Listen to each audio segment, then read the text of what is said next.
sea of flowers and an ocean of grief. Wesley Kerr, thank you. And you'll be able to see the Princess's coffin being moved from St James's Palace to Kensington Palace in a special programme just before 8 o'clock on BBC One tonight.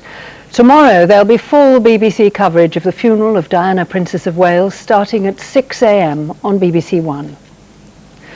And that was the 6 o'clock news on the day the royal family returned to London and met some of those in the crowds who for 6 days have been paying their last respects to Diana, Princess of Wales.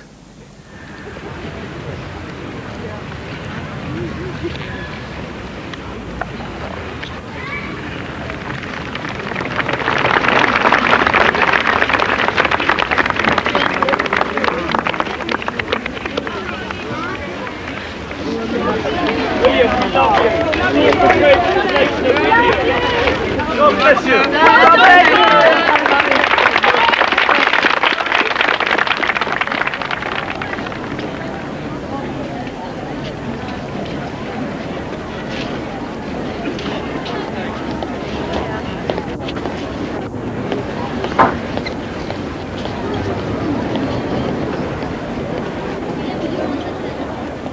And Kathy Smith.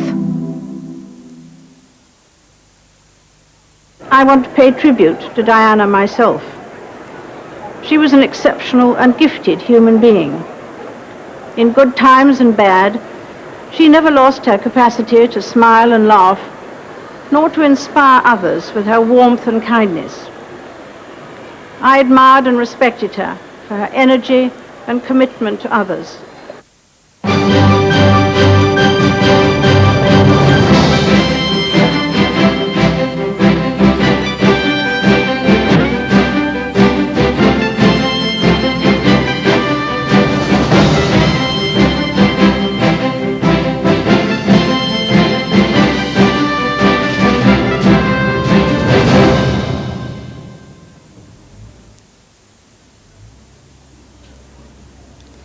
Good evening from Buckingham Palace on this specially extended Channel 4 News. A very remarkable, candid and specific address from the Queen, speaking, as she put it, both as Queen and grandmother.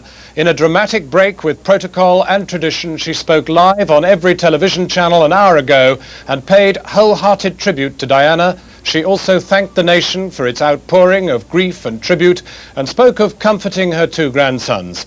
Tonight, the Queen's intervention, what it tells us now about the people's relationship with the Crown, as the vast floral tribute outside the royal palaces passes 1 million bouquets. The extraordinary departure from protocol, which projects the young princes into the mourning outside their mother's home, is Diana's legacy to have humanized the Crown. What the security video at the Paris Ritz reveals now about the photographers, the state of the driver, and more, as Mr. Al-Fayed's spokesman speculates on Diana's relationship with Dodi. We did not leak the news of the ring which Dodi gave to the princess only hours before their deaths. What that ring meant, we shall probably never know. Also tonight, people in their thousands begin to move in on central London for tomorrow's funeral. We travel with one extended family and assess what's in store for them and the millions expected to join them.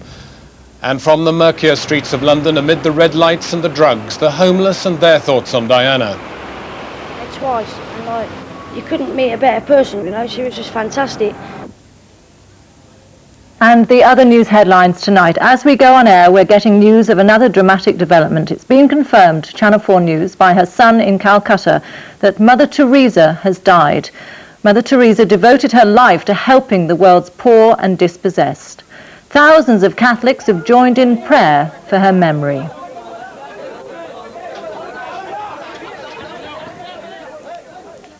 "11 Israeli soldiers have been killed and another is missing, presumed dead, after a disastrous undercover raid into Lebanon. And Athens has been chosen to host the 2004 Summer Olympics, taking the Games back to their birthplace for the first time in more than a century. So the Queen has paid a heartfelt tribute to Diana, Princess of Wales, in her dramatic broadcast to the nation this evening. From the balcony of Buckingham Palace, she described her admiration and respect for Diana and promised to help her two sons, William and Harry, come to terms with their devastating loss. Earlier, the Queen led an unprecedented walkabout in central London, together with the Duke of Edinburgh, mingling with the mourners at the royal palaces, accepting flowers and reading some of the thousands of messages in support of Diana. Moments earlier, Prince Charles and his sons stopped to look at the thousands of floral tributes, speaking to members of the public before returning to Kensington Palace to prepare for a private visit to Diana's coffin at the Chapel Royal. Lindsay Taylor now reports on today's extraordinary scenes as the royal family shared their grief in public with the nation. Outside Buckingham Palace, crowds gathered as the Queen made her historic broadcast. In the 3-minute live television address, she said there had been overwhelming sadness around the world and it had not been easy to cope or express the sense of loss. And there was a warm tribute to Diana. So what I say to you now, as your Queen and as a grandmother, I say from my heart. First, I want to pay tribute to Diana myself. She was an exceptional and gifted human being. In good times and bad, she never lost her capacity to smile and laugh, nor to inspire others with her warmth and kindness. I admired and respected her for her energy and commitment to others, and especially for her devotion to her 2 boys. This week at Balmoral, we have all been trying to help William and Harry come to terms with the devastating loss that they and the rest of us have suffered. No one who knew Diana will ever forget her. Millions of others who never met her, but felt they knew her, will remember her. Those watching the broadcast were moved. I think she said it from the heart. She meant it. She sounded very sincere and she looked as though she was very moved. And I think that will satisfy everyone.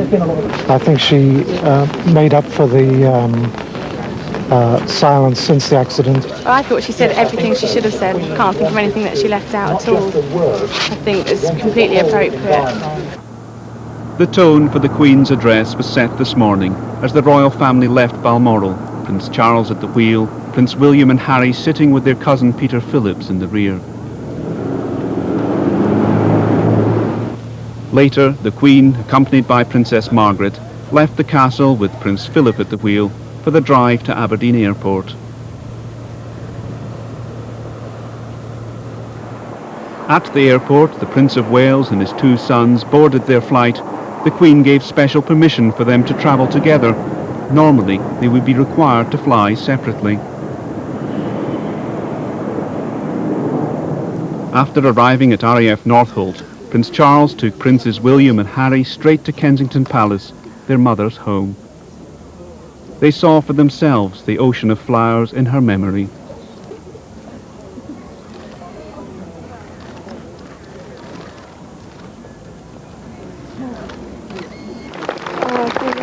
Spontaneous applause helped remove any sense of awkwardness, and there was a warm response to the people's desire to share in the grief and mourning. It was as Diana would have wished, perhaps. Charles. Thank you so much. Thank you. Sorry. William. William. Thank you so much. Thank you. Oh, hold on. Thank you very much. There was a hug for one well-wisher. Otherwise, it was hard to believe Princes Harry and William are just 12 and 15. It's lovely. It's very nice. I think they've been extremely brave. It's lovely. It's been very nice. I'm so pleased I came. It's been very nice. William said, they all said thank you very much for coming. William said thank you so much for the flowers, and I made them thank you ever so much. By this time, the Queen's convoy had arrived in London. As it swept up to Buckingham Palace, the limousine halted at the gates, and the Queen and Prince Philip got out to take in the mass of floral tributes. The crowd reacted warmly, applause where yesterday there had been criticism.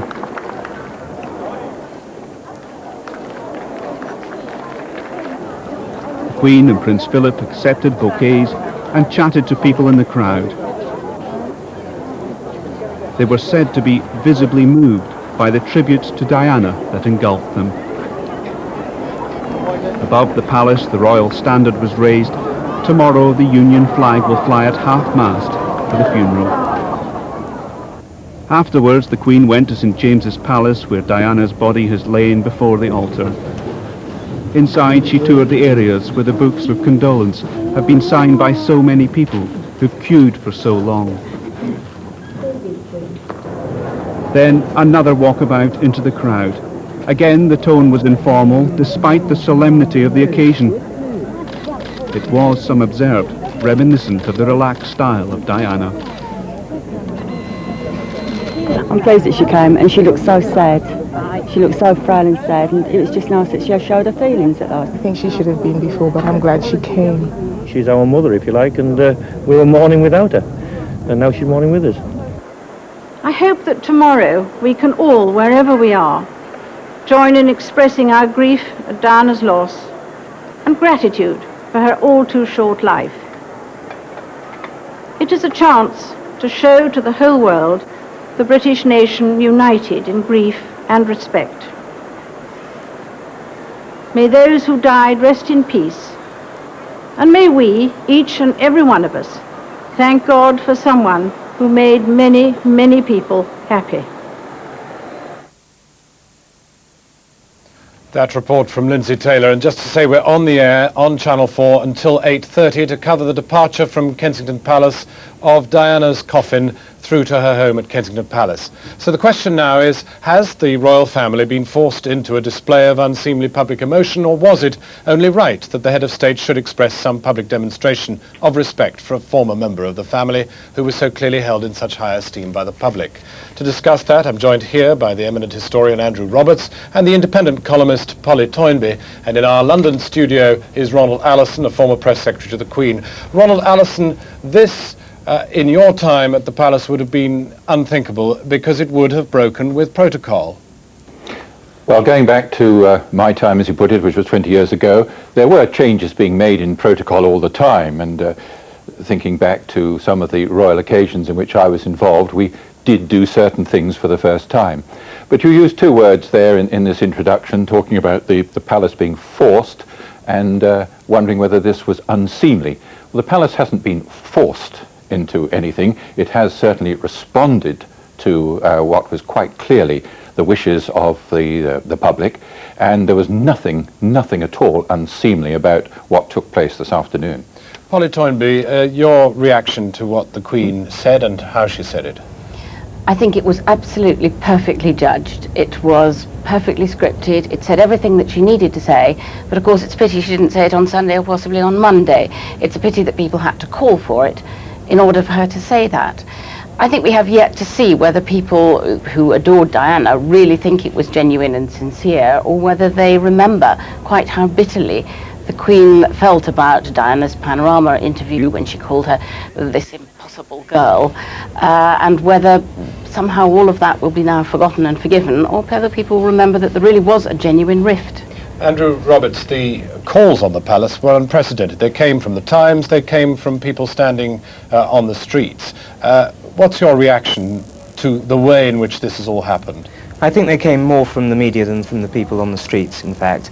All the people I've spoken to on the streets, and I've been covering this all week, have rather thought that the royal family should have been allowed to grieve in their own way. Do you think the media's been selective in pulling out people? I have to tell you, every person I've spoken to... Not pulling out people, but in the people that they actually quote, it seems to me that lots and lots of people thought that private grief in Balmoral, away from the media, away from the tabloids and the paparazzi, was the best way of dealing with the grief of a 12-year-old and a 15-year-old boy. I think this time, I mean, often it's been the case that the media have led the pack, but this time I really think they were taken by surprise, and they were following on behind what they were getting out on the streets, not just listening to people on the streets, where of course if you're doing vox pops you can be selective, but I've sat through phone-ins where the people conducting the phone-ins have been really embarrassed because every single call has said the same thing. They should be here. Where are they? They're not doing their duty. Ronald Allison, you worked very closely with the Queen.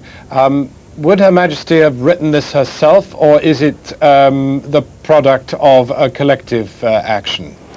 Well, as far as I'm concerned, in a way, I'm just very, very sorry that this sort of debate is going on now that we're on the eve of the funeral tomorrow. But as far as I'm concerned, the Queen spoke to me. She spoke for me, and she spoke for herself. That was from the heart. There would have been debate, discussion about what she was going to say, but I have never known such a personal statement, such a personal message from the Queen as the one we heard at 6 o'clock this evening. It was a sea change even from the Christmas broadcast. I mean, it was a very different kind of posture, Polly Toynbee. It certainly was, and I think it was very moving, and a lot of people will have found it very moving. And she did talk about herself. She wasn't simply talking on behalf of the people or as Queen. She was acknowledging the great role that Diana played in people's hearts and in the life of the country in a way that perhaps none of us in the press or anywhere else had begun to fathom until after she died. Do you then, Andrew Roberts, think that she was forced to do it, or this was exactly the way she would have wanted to have done it? No, I think she was entirely forced to do it, and I don't think that she said anything that we didn't know already or that we couldn't have entirely assumed. That's the trouble with this. The trouble is we live in a media age in which people can see public grief but can't see private royal reaction.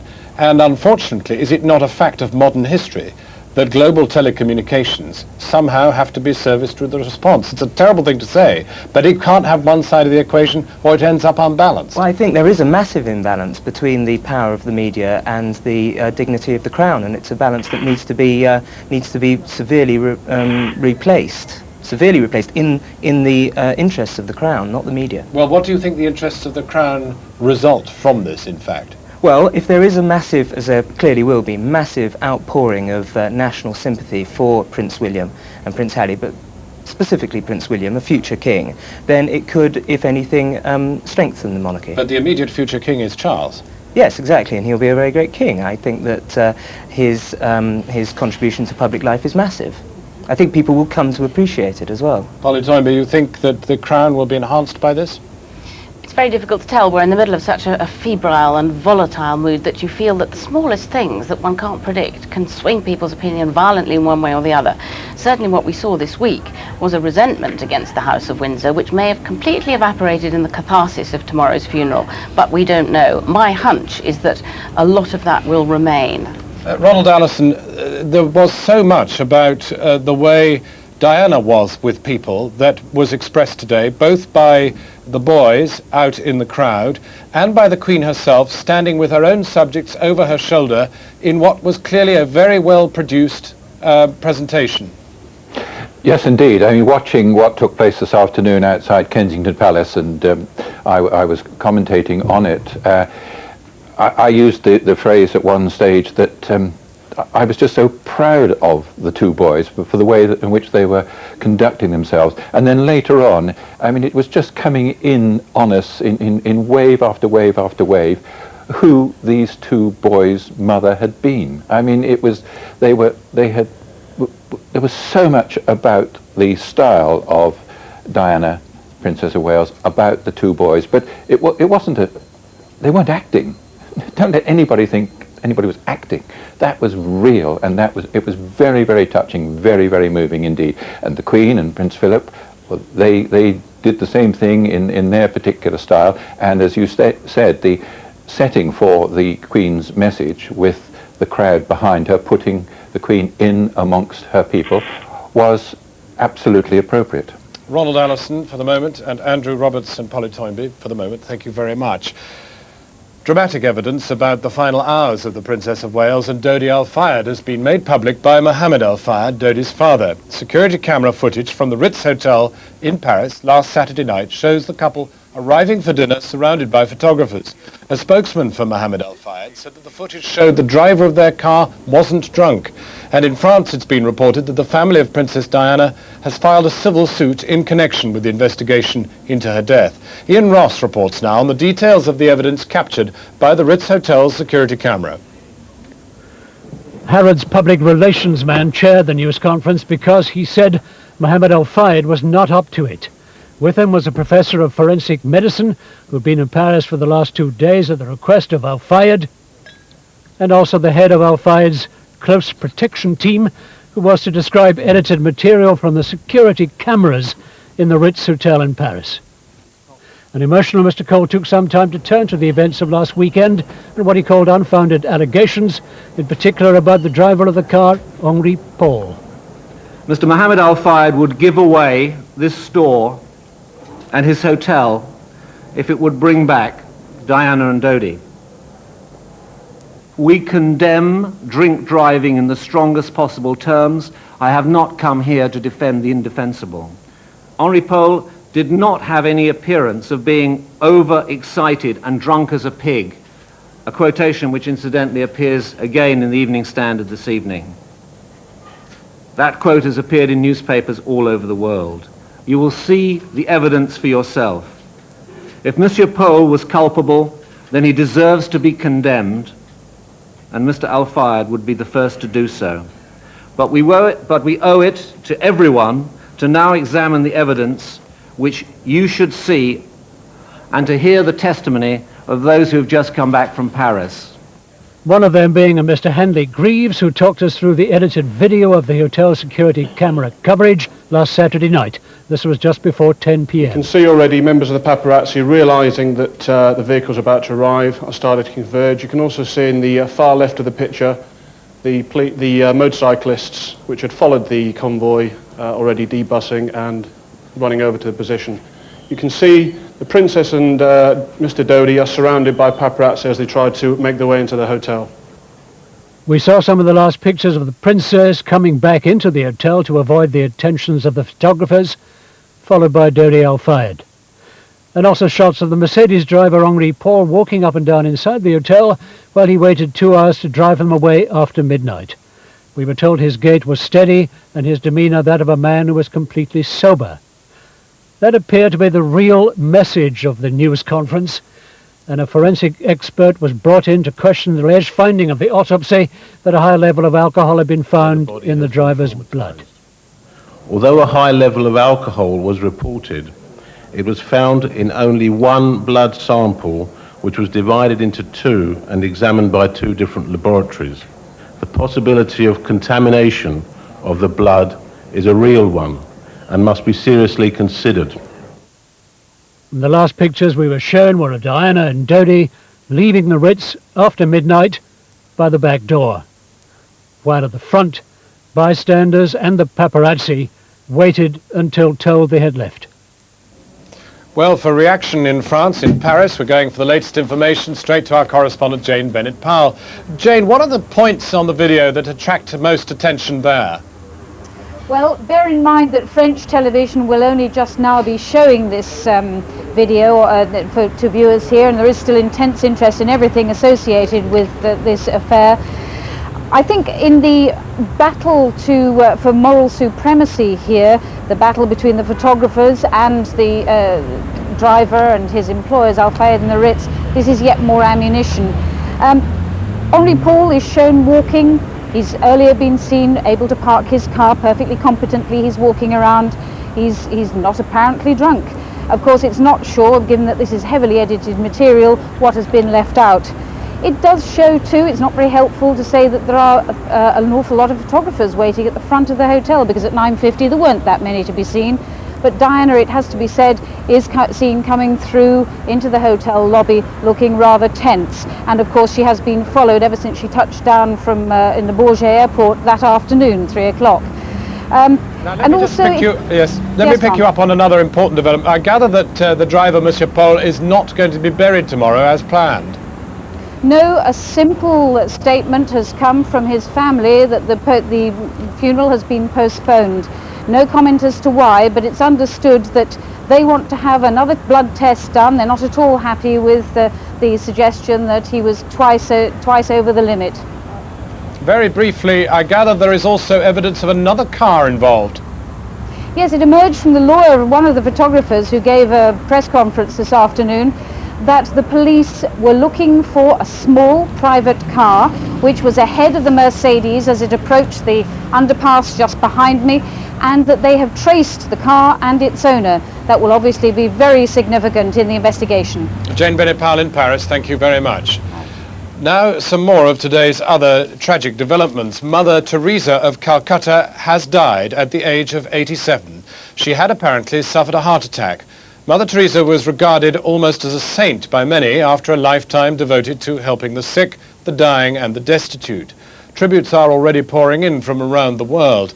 We'll bring you more on her life and her work, and the latest news on her passing later in the programme.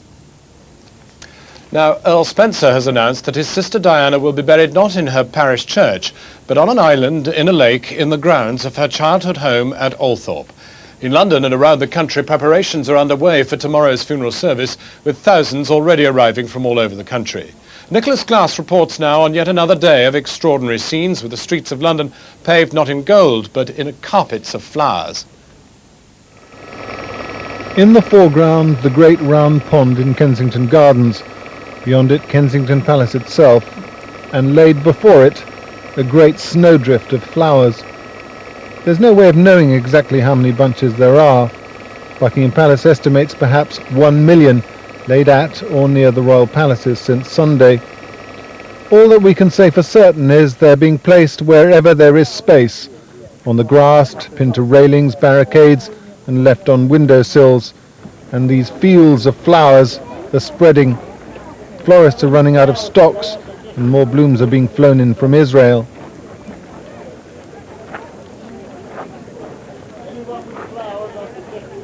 The perimeters of the royal palaces have become places of contemplation and memorial. The palace has pledged that every single message will be collected and passed on to the families.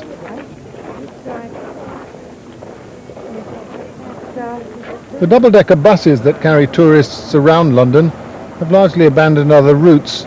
They all now loop past Westminster Abbey and the palaces, a slow progress in the traffic. The police have appealed to motorists to stay away from central London tomorrow. As everyone could see for themselves, the crowds are visibly beginning to grow. Some people have been here for a few days and came well prepared for the wait. And like the flowers, the encampment along the barricades immediately opposite Westminster Abbey is spreading. People are coming from everywhere. Euston was the meeting place for twin sisters, Dorothy Farquharson and Jackie Milband. Dorothy had come up from Bristol, Jackie from Llandudno in North Wales. If we could just go to first to Diana. To Diana, that's where I want to go. Yeah, okay then. And then, if we can make it to Kensington, then to Harrods. Yeah. And then I've never wanted to come to anything before, no weddings or other funerals or state occasions, but I just knew I had to come to this one. I just had to be here for Diana. As the news has transpired through the television, I've watched the television, to see that millions of people are feeling the same as you feel and reacting the same way. She was loved. I'm just left with this dull ache, really. It's just a dull ache. Because I still don't want to believe it. In a way, I still don't want to believe it, you know. And yet I'm here, looking at all the flowers, and inside it's as if I still can't come to terms with it. A short time ago, the twin sisters and a friend had settled on a spot along Whitehall and were preparing for a night outside. The newsroom of NBC, one of the big American television networks. Suddenly London is the centre of their universe. They've tripled their staff. So that shows you just how important this story is to NBC. I mean, I'm the Pentagon correspondent, jerked out of Washington and flown over to London at the last minute because of the events happening here. We launched a 24-hour channel about a year ago, and it's been struggling. It's a new channel. It doesn't have clearances the way that other channels do, and this thing has raised us up to a very competitive level where we're either level with CNN or beating them. It sounds a little bit crass, but purely in television terms, this is our Gulf War. The American television networks are all here in force and will carry tomorrow's procession and service live, although it will be in the early hours of the morning in the United States. Every place associated with Diana has become a floral shrine. These are the gates to Althorpe Park, the family seat in Northamptonshire. Her ancestors all rest in the village chapel, but an exception is being made with the princess because of fears of a tourist invasion. Instead of the chapel, her remains will be buried on a small island in a lake within the park. There'll be limited public access. for a number of weeks each year.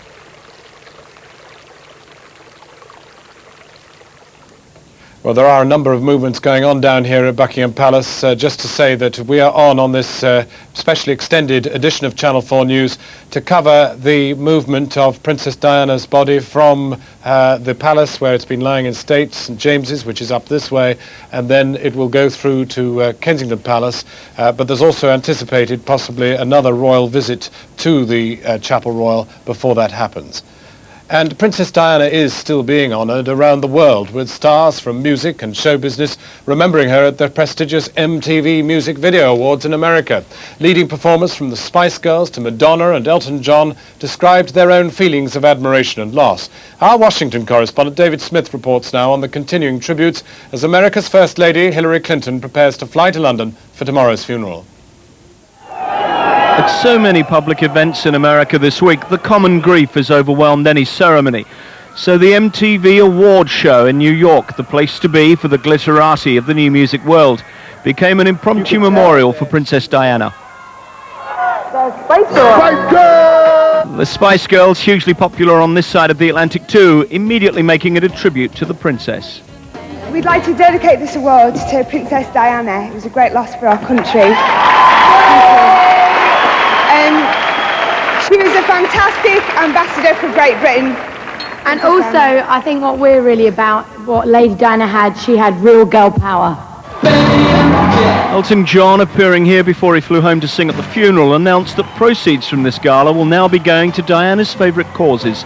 In the United States, that means primarily clinics and safe houses for the victims of AIDS. In fact, $100,000 has been set aside to help support the AIDS charities to which Diana so generously donated her time, her energies and her love. So there you go. Thank you very much. Elton John later spelled out for American TV how the lyrics of Candle in the Wind, the ballad chosen for tomorrow, have been rewritten by his lyricist Bernie Taupin. You lived your life like a candle in the wind. Candle in the Wind, of course, originally about Marilyn Monroe. Have you radically rewritten the whole song? Well, I haven't, but Bernie Taupin has. And yeah, I couldn't really sing Candle. They wanted me to sing Candle in the Wind, and it's about Marilyn Monroe, so it's totally inappropriate. Yeah. So I phoned Bernie up, and he's written a whole new lyric. Yeah. Goodbye, England's Rose. Your candle burned out long before your legend ever will. So it's 3 verses about her, and it's a beautiful lyric. And fitting for her. At the end of This Week in America, however, the stars are determined as well to make Diana's death a cue for action on the issue of how, why and where the tabloids and the paparazzi report on the lives of the rich and famous. It's time for us to take responsibility for our own insatiable need to run after gossip and scandals and lies and rumors. Tonight, the First Lady, Hillary Clinton, leaves for London and the funeral. The White House telling us now it's an official visit on behalf of the President and the people of the United States. A sign, if any was needed, of how America's in mourning too. David Smith, Channel 4 News, Washington. We're now back to Buckingham Palace and over to our reporter Jonathan Hawker, who's with some of those who have already begun the long wait for tomorrow's funeral. Jonathan Hawker, what's happening where you are? Well, there is a great deal of expectation at the moment. A huge crowd has already gathered directly outside Buckingham Palace, and during the Queen's broadcast earlier, a lot of the people were actually tuned into transistor radios and mini televisions trying to catch the words of the Queen. Now, you were one of the people who actually listened in. Has it changed your view about the way that the palace has handled this tragedy? I don't think it's changed my view about the way they've handled it. I think they've handled it in the only way they know how to. They've been taught by protocol that they should act in certain ways, and they can't change their own ways they've been brought up. But I think they've handled it with dignity. I think they may have had to have made the press announcement today because of public opinion. I think they should have made it earlier. But they have had to act in the way they know how to. They're grieving themselves. They should have been allowed to grieve without public criticism. What are your thoughts now with the funeral just effectively less than 12 hours away? Are you prepared to stay out here overnight? I am, and I think I'm going to.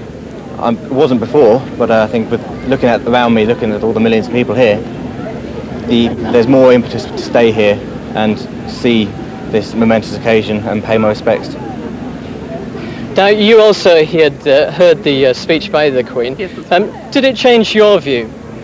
No, I thought the criticism of the royal family had been somewhat hysterical and perhaps misguided. I thought the Queen's broadcast was very appropriate and a very dignified response from a lady who isn't in the habit of discussing her personal feelings with her subjects, and I felt she said it absolutely the right thing at the right time. With the right tone? Indeed so. She spoke in her natural tone of voice and the emotion was apparent. I heard the broadcast on the radio, but it seemed to me to strike entirely the right note, both in terms of tone and content.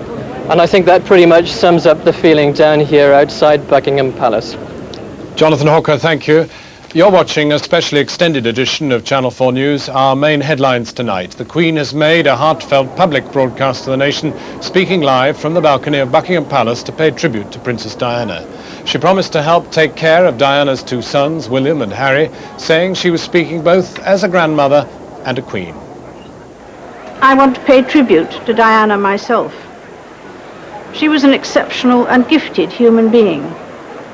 In good times and bad, she never lost her capacity to smile and laugh, nor to inspire others with her warmth and kindness.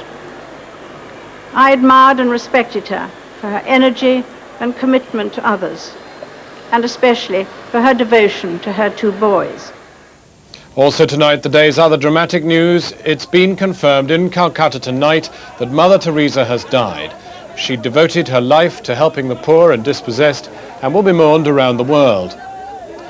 And still to come on tonight's programme, the view from the street as thousands of mourners prepare to camp out for tomorrow's funeral.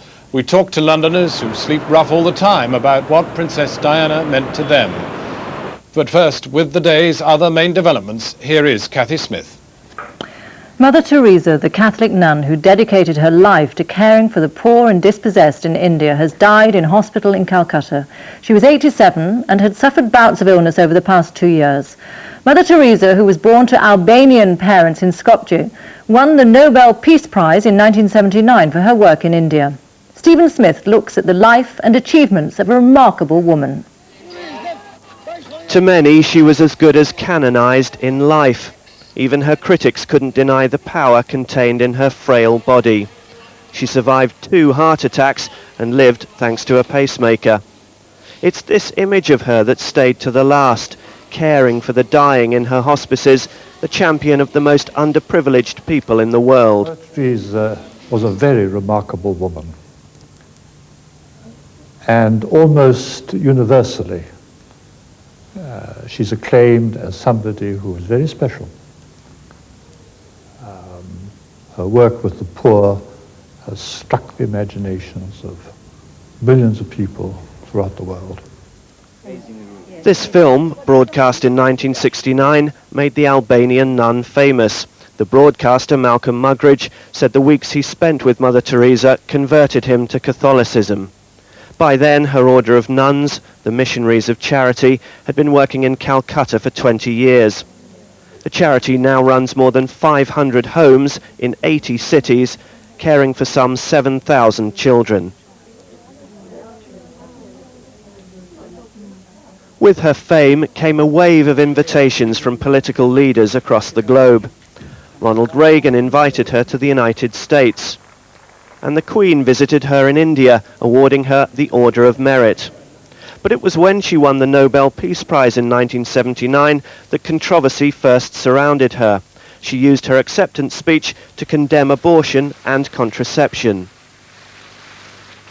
The greatest destroyer of peace today is the cry of the innocent, unborn child.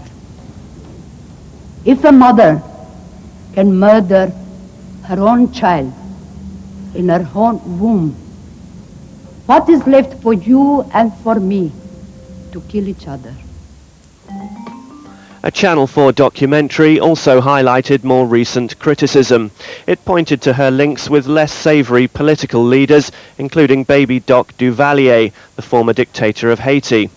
Her charity also benefited from Charles Keating, the Catholic philanthropist, later jailed for his part in one of the biggest financial scandals in American history.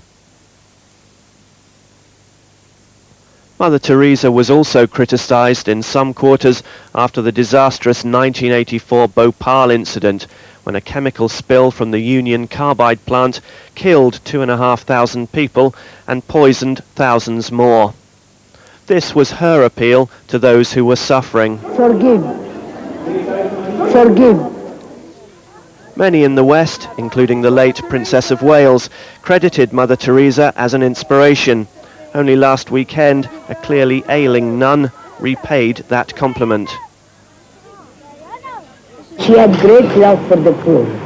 She was very often anxious to help me to guide, to come to know a little more about the poor. Mother Teresa's critics, though, could be accused of missing the point. She was, first and foremost, a nun, and she comforted the destitute for 45 years. She always said she wanted nothing to do with politics. With her, her Catholicism came first. Right from the very beginning, I wanted to serve the poor purely for the love of God and to give them what the rich people get with money. I wanted to give to the poor for the love of God. At the heart of her dedication to the poor was her prayer life and her commitment to God. Mother Teresa, whose death at the age of 87 was announced today. And the news of Mother Teresa's death was announced by her spokesman in Calcutta, not her son, as we inadvertently said earlier. Well, our Asia correspondent Ian Williams joins us now live from Calcutta. Ian, are you expecting huge outpourings of grief as the news starts to filter through? I think so. It's difficult to underestimate the warmth and the affection with which she's felt across India, but particularly in Calcutta. I was at her mission this morning.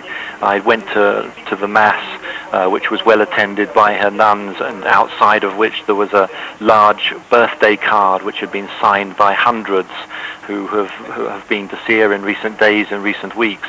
She just turned 87 last month.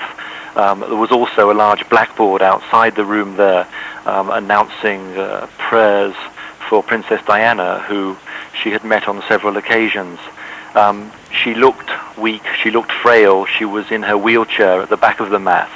But when I spoke to her afterwards, she was clearly mentally alert, and perhaps in characteristic of Mother Teresa, when I asked her about her own state of health, all that she was really interested in knowing about was the reaction in Britain to what she called the tragic loss of Diana, somebody so young. There is indeed a certain poignancy about the fact that they died in the same week, because they were, after all, mutual admirers, weren't they? That's right. She'd met Diana on 4 or 5 separate occasions. Diana was in Calcutta in 1992 when she visited several of the hospices, the institutes, which are run here by Mother Teresa's mission. Mother Teresa met Diana in London last year when she was there. The two had a strong sympathy for each other, and even this week there were many papers in India likening Princess Diana to Mother Teresa, and clearly the death of Diana had a profound effect on Mother Teresa, who had been planning a large mass at her mission tomorrow morning in memory of Diana on the same day as Diana's funeral. Ian Williams, thank you very much indeed. The Israeli Prime Minister Benjamin Netanyahu has said Israel will not succumb to terrorism after 12 Israeli commandos were shot dead in southern Lebanon. He also said that he no longer felt bound to honour a pledge to hand over large areas of the West Bank to the Palestinians by the middle of next year. Even the Israeli Prime Minister conceded that this was the worst military tragedy he's experienced. Lebanese and Hezbollah forces intercepted an Israeli commando raid north of the city of Tyre. The ensuing battle left 11 Marines dead and killed at least 2 Lebanese civilians, including a 35-year-old woman and a young girl. Israeli forces mounted a sustained search and rescue mission. Helicopters brought out 4 wounded soldiers, but 1 remains missing, presumed dead. Such raids into southern Lebanon beyond the so-called security zone are common. Meeting this type of sustained resistance is not. The Israeli government simply condemned it as terrorism and linked it to the suicide bombing in Jerusalem yesterday. Israel is engaged right now in a dual front against terrorists who want to destroy the Jewish state by their own statements, who are not interested in neither peace nor in seeing any Jews living here in the Middle East. We are absolutely committed to resist these terrorists, and we believe that with our resolve and our commitment, we will achieve the secure peace that our people deserve to live in peace and security here in this land with our neighbors. In the aftermath of the Jerusalem bombing, Israeli forces sealed off the West Bank and Gaza Strip and arrested nearly 70 alleged militants. The government declared it was freezing the further handover of West Bank land as scheduled in the Hebron peace agreement. For one senior Palestinian negotiator visiting London today, it marks a further deterioration in the search for peace.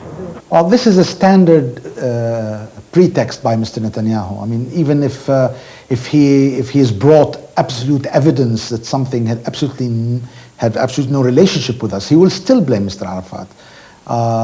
Mrs. Albright did not declare that she is coming before she was satisfied that the Palestinians are doing their best in security cooperation. She said so. There is absolutely no shred of evidence that the last operation in Jerusalem or this one have been planned or executed by anybody from the Palestinian territories. And yet he continues to make his accusations. This is his standard ploy to destroy the peace process. The deaths of the soldiers following so hard upon the devastation in the Jerusalem market yesterday does seem to have hardened Israeli attitudes and is likely to mean that the deadline in 2 days' time for the next handover of territory under the Hebron Agreement will certainly be postponed. But some voices were more conciliatory. It's a long way to build a country. And we have to, despite everything, I'm referring to yesterday, despite everything, we have to talk to the enemy, to the other side, to the Palestinians. 4 Palestinians, constantly accused of succouring, if not actually colluding with Hamas bombers, the postponement of territorial handover simply appears to expose a hidden agenda. What the Israeli government has done, or the smaller cabinet has done, is actually articulate a government policy which has been in practice ever since they took office. They have not really honored their commitments. They have not in any way conducted serious negotiations with the Palestinians. They have not implemented any agreements. And on the contrary, they have been very busy creating facts on the ground, refusing to cede the territory. If next week's visit by the US Secretary of State does go ahead, Madeleine Albright is likely to find she has 2 highly intractable positions to reconcile. Athens has been awarded the Olympic Games for the year 2004, despite a last-minute plea by President Nelson Mandela to stage the Games in Africa for the first time. Tonight's vote by the International Olympic Committee means the Olympics will return to their birthplace after an absence of more than a century. The president of the International Olympic Committee announced the winner in Lausanne. The city who will have the honor and responsibility to organize the Olympic Games of the year 2004 is Athens. The Olympics were born in Greece. Athens hosted the first modern games 100 years ago. Now they will host the games of 2004. The city's stadia must have helped. They were built for the Athletics World Championships. And Athens says it's tackling its notorious traffic jams and air pollution. Hours earlier, South Africa's President Nelson Mandela urged the IOC to award the Games to Cape Town to celebrate, as he put it, the rebirth of a continent. But the Olympics have yet to be held in Africa, and there was intense pressure to bring the Games back to Europe. In the event, Cape Town survived until the 4th ballot. Athens won in a runoff against the early favourite, Rome.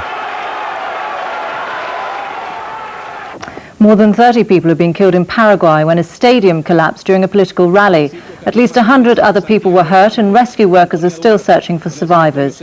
It appears that gale force winds, possibly a tornado, ripped off the stadium's metal makeshift roof. The Cuban government has condemned a series of explosions at luxury hotels in Havana as acts of terrorism committed by US-based opponents. Explosions hit 3 hotels and a restaurant yesterday, killing 1 Italian tourist and injuring several others. The US State Department has denied any American involvement. A senior United Nations human rights representative has confirmed that up to 60 Cambodians have died in politically motivated killings in the last 2 months. The dead were all opponents of Hun Sen, who ousted Prince Norodom Ranariddh in July. In a meeting, Hun Sen promised a serious investigation into human rights abuses. Here, Geoffrey Bernard, whose alcoholic wit was made famous by his low-life column in The Spectator and by the play Geoffrey Bernard is Unwell, has died at the age of 65. Mr. Bernard, seen here in a recent TV programme in which he explained his love of drink, his 4 wives, and why he often could not write his column, had asked for his kidney dialysis machine to be turned off. Howard Hughes, the man jailed for life for raping and murdering 7-year-old Sophie Hook, has been given leave to appeal against his conviction. Hughes was convicted solely on the basis of a confession he made to his father. The appeal judges decided today that given Hughes' mental condition, the trial judge was wrong not to have directed the jury that there was a special need for caution. Private Lee Clegg, the paratrooper who was freed from jail in 1995, is to make a 3rd appeal against his conviction for murder. Private Clegg was involved in a roadblock shooting in Northern Ireland in 1990. 2 previous appeals failed, but new forensic evidence has now come to light. Doctors in London have developed a new device that is helping paraplegic patients to stand and even walk again. In a report in The Lancet, they describe how, via a control box, the roots of paralysed nerves are stimulated by the implant, which is surgically placed in the spine. Business news, and 2,500 jobs are to go at Transco, the pipeline business which used to be part of British Gas. The job cuts, which represent 15% of the company's total workforce, are part of a major efficiency drive. Unions are worried by the safety implications of the move.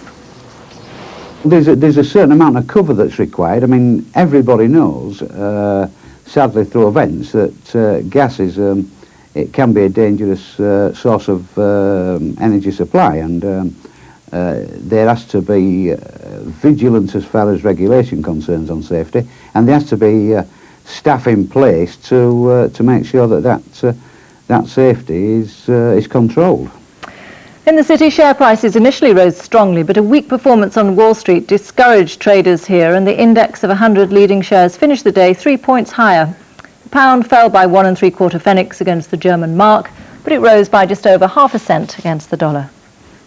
And now a look at the weekend's weather. And tonight most of the country will become fine, clear and quite cool, with temperatures as low as 6 Celsius in some sheltered spots. There'll be a few showers near exposed coasts, and towards morning more wet weather will arrive in the far northwest. Tomorrow, southeastern parts of England will stay dry and bright until late into the day. Outbreaks of rain will spread across the country, but any heavy rain should be confined to the west. And the outlook, it'll stay unsettled with most of the rain in the north, while southern parts see the bulk of the bright weather. And we're joined here once again by the historian Andrew Roberts and the independent journalist Polly Toynbee. Andrew Roberts, as a historian, what do you think we're looking at? History or some extraordinary new manifestation? I think with a million people taking bouquets, I mean, it hasn't been the media that's forced them to do that. It's something that's interesting, fascinating going on. I think that chapter in history will be fascinating, whether it'll be important or not, whether or not Diana will have any effect on anything else after her funeral, I doubt. Polly Toynbee, what's your sense? It may be that when, in the cooler days of next week, we look back, we'll be astonished and always perplexed as to what this was, whether it was simply a sort of a spontaneous outburst of grief and maybe almost a kind of global mass hysteria. On the other hand, I think it may be that we will find at the end of this that attitudes towards the royal family will have shifted for a number of reasons, partly perhaps because people look back and think this was quite incommensurate with the nature of the event, and that a kind of hysteria has built up about the royal family, partly because of the nature of the tabloids, that is inappropriate to our present needs. And I have a feeling, because the royal family were already becoming somewhat less popular, certainly there's a marked rise in the number of people who don't think it matters very much whether we have one or not, that this is going to accentuate that, and we're going to see further unpopularity and perhaps a for the first time, some genuine move towards republicanism. Andrew Roberts? Very much doubted. I think the massive outpouring of sympathy for the young princes, and especially the one who's going to be a future king of ours, is going to, if anything, strengthen the monarchy. The difficulty, surely, though, is that in between sympathy for the princes is, I would argue, some hostility, expressed and not expressed, towards Prince Charles for not managing the marriage. But it's not going to express itself as in republicanism. Neither of the great political parties would, one can never speak for the Liberal Democrats' extremism, but neither of the two great political parties in this country are going to embrace republicanism. And so I think in 50 years' time, King Charles III or King William V are going to look and just see this as a fascinating blip. Do you think that's true? That No. neither of the political parties will? Certainly it's not going to be led by politicians. It's something that will only come up from the bottom. We've seen this kind of movement. I think that if there is a growing feeling against the Windsors, but perhaps not even personally against them, but a sense that the time has come really, perhaps when the Queen dies, 20 years it might be, to move towards becoming a modern European republic, there may be a strong move in that direction, perhaps partly as a revulsion against some of the hysteria that we've seen over this last week. Polly Toynbee, Andrew Roberts for the moment, thank you. So, in just over 15 hours' time, the funeral of Diana, Princess of Wales, will take place, bringing to an end one of the most extraordinary and emotional weeks in recent British history. A week that has seen not only a powerful demonstration of the public sentiment, but almost a gradual rewriting of the constitutional settlement. Our political editor, Eleanor Goodman, reflects now on the week's events and how they may mark a watershed in relations between the palace and the Prime Minister. This afternoon, the Prime Minister and his wife went to Westminster Abbey to look at preparations for tomorrow's funeral. A funeral for which he set the tone when first describing Princess Diana on Sunday. She was the people's princess. And that's how she will stay, how she will remain in our hearts and in our memories forever. I think what we're seeing is the emergence almost of a presidential government. Who, after all, first used the phrase, the people's princess? That was Tony Blair. And I think Tony Blair has orchestrated a great deal of the agenda of this week. During the course of this extraordinary week, Mr. Blair's aides have on the one hand played down the Prime Minister's involvement to protect the palace's face, but on the other been happy to privately go along with the idea that in some way Mr. Blair captures the spirit of modernity encapsulated by Princess Diana. At times, as when talking to mourners outside Downing Street, he seemed to step into the vacuum created by the royal family's own reluctance until today to show its emotions in public. One thing that he's shown very, very clearly is he does understand very well the new, not just the new political movement. We're so used to celebration here, to the crowd waving and cheering, filling this great circle which is so symbolic of royal events. And tonight it's very different, with a few lights round here, quiet people, and a sense of sorrowful expectation. Okay, JD, thank you very much. Well, now, from there we go up Constitution Hill and along Knightsbridge to Kensington Palace, which is where the Princess's body will go at the end of this short journey, which should start in a few moments' time from St. James's Palace. And Duncan Kennedy is there at Kensington Palace. Duncan? David, in the fullness of time, they will need to rewrite the British Book of Clichés. This demonstrable, palpable sense of emotion is spilling over literally onto these streets here behind me. That queue there are the people lining the road here on one of the busiest streets of London in anticipation of the coffin arriving. There's not so much a stiff upper lip anymore amongst these people as a quivering bottom lip. People bursting into tears as they put their last remaining flowers down ahead of tomorrow's event. I have with me David Francis and George Regan, who are here to experience that. David, if I can ask you firstly, you've turned out tonight on the very eve of the funeral. Why have you done that? Well, we're practically neighbours of the Kensington Palace. We're only 10 minutes up the road, and we wanted to see Diana back in her London home. George? I share the same feeling as what David has just said. We only live about 10-15 minutes away, I want to come up and see Princess Di rested in her London home. The atmosphere here is absolutely astonishing, isn't it? It is very astonishing, yes. Have you known anything like it elsewhere? I mean, you've wandered amongst the palaces here in the last couple of days. Yes, I have. I've never known anything like it, never in my lifetime. I don't suppose I'll see it in my lifetime again. Why do you think it is, David? Now on HTV, an ITN special report, Diana, the Princess of Wales, replacing our advertised programme.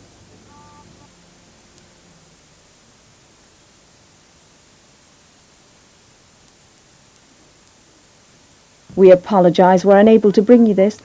Good evening. We're breaking into the usual ITV schedule this evening to bring you a special programme on Diana, Princess of Wales.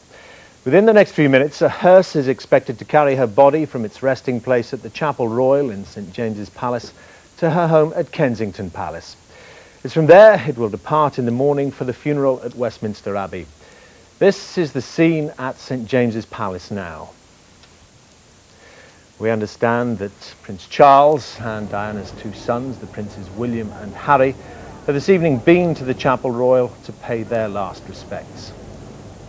Earlier, the Queen delivered a personal tribute to the Princess in a live broadcast to the nation. She said that Diana was an exceptional and gifted human being who never lost her capacity to smile and laugh, nor to inspire others with her warmth and kindness. Well, with me in the studio throughout the programme will be ITN's royal correspondent Nicholas Owen and Ronald Allison, a former press secretary to the Queen. Nicholas, while we're waiting for the hearse to emerge, let's just get your reaction to some of those extraordinary events we saw earlier this evening. Yes, well, they come so thick and fast now. It's a little bit difficult to sort one from the other, isn't it? But just to remind ourselves, there was first of all the appearance this afternoon of the three princes, Charles, William and Harry, at Kensington Palace, looking at flowers, taking flowers from people and laying them and talking to the crowds there. Then there was the and William and Harry behaving in what must only be described as an amazingly exemplary fashion. Then there was the Queen arrived at Buckingham Palace and got out of her car with the Duke of Edinburgh, and she looked at flowers, talked to lots of people and so on. And then there was the Queen's broadcast live at 6 o'clock on all television networks right across the world, I would imagine. So there has been so much. But I tell you, my one overriding impression is that if there was a great wave of criticism lapping at the royal family's doors, a lot of it must be now going the other way, because the Queen addressed herself particularly to this business of Diana. She paid a very moving tribute to her, exceptional and gifted human being, she called her. And there was another phrase that really stuck in my mind. I, for one, this is the Queen speaking, I, for one, believe there are lessons to be drawn from her life and from the extraordinary and moving reaction to her death. I share your determination, the nation at large, to share her memory. So the Queen clearly saying there that she's learning from that death. Yes. Can I just bring in Ron Allison here, of course a former press secretary to the Queen. Ron, what did you make of that speech? Was it the kind of speech you wanted the Queen to make? Absolutely. The Queen, obviously she spoke to me. In a sense she was speaking for me, but she was above all else speaking for herself. That was from the heart, those were her words. I found it very, very moving indeed, and it summed up in a way that only the Queen could in this particular situation, the feelings and the emotions that we've all been sharing. It was produced in the sense that the Queen was placed in a particular position which showed her, as it were, in amongst the crowd. That was absolutely appropriate that should be the case. And it was an extension of what had been happening, as Nicholas has just been saying, earlier in the afternoon. I found it exactly the right kind of occasion, the right kind of address. They were exactly the right words that certainly I wanted to hear. Well, while we're waiting for the coffin to depart, let's just take a moment to look at the route it will be taking. When it leaves St James's Palace, the Chapel Royal there, it will then go up the Mall, past Buckingham Palace, then along the side of Hyde Park Corner. From there it heads up Palace Avenue towards Kensington Palace, Princess Diana's home. And Adrian Britton is at St James's Palace now. Adrian, can you describe the scene for us there now? Yes, I can, Dermot. The crowds are pouring into this area around St James's Palace. First of all, what you can't see, and that is in front of me, people leaning out of their office windows, lining the street along Pall Mall. What you can see behind me is the Marlborough Road, which runs alongside St James's Palace. Crowds stretching maybe 300, 400 yards, right down to St James's Park. They've been here all this afternoon. The crowds may be, 15, 20 rows deep. And it is here where the Queen and Prince Philip left St James's Park this afternoon and went and talked to a few of the crowds. Where we're expecting the hearse to leave is to my other side, stretching down Cleveland Row. The hearse went in through the main gate there just after 7 o'clock. You'll see next to the main gate the candlelit windows of the Royal Chapel. Here where Prince Charles and the young princes are believed to have paid their last respects, where the coffin has lain in rest. What a moment that must have been for the princes. Today they have gone through a very dignified and strong show of grief at Kensington Palace, at the pictures that we saw earlier. But this is so very, very different, because surely for the first time they have, when they're in that chapel, they must have been hit by the physical reality of what has happened. I can't imagine any other boys in the world who've gone through what they've been through today. And most probably Prince Charles has watched very, very closely how his sons have coped with that. We understand that Prince William wants to walk behind the coffin tomorrow, but of course when they go through this situation things can change. And as you're well aware, I mean, we don't know the arrangements in full. It does change. We are dealing with two young boys and how they are having to cope. Adrian, just to go back to that visit to the Chapel Royal you mentioned with the Queen, and the Duke of Edinburgh, of course, went there earlier in the afternoon. Then afterwards they went to talk to the crowds waiting outside. What is the reaction of the crowd being to that?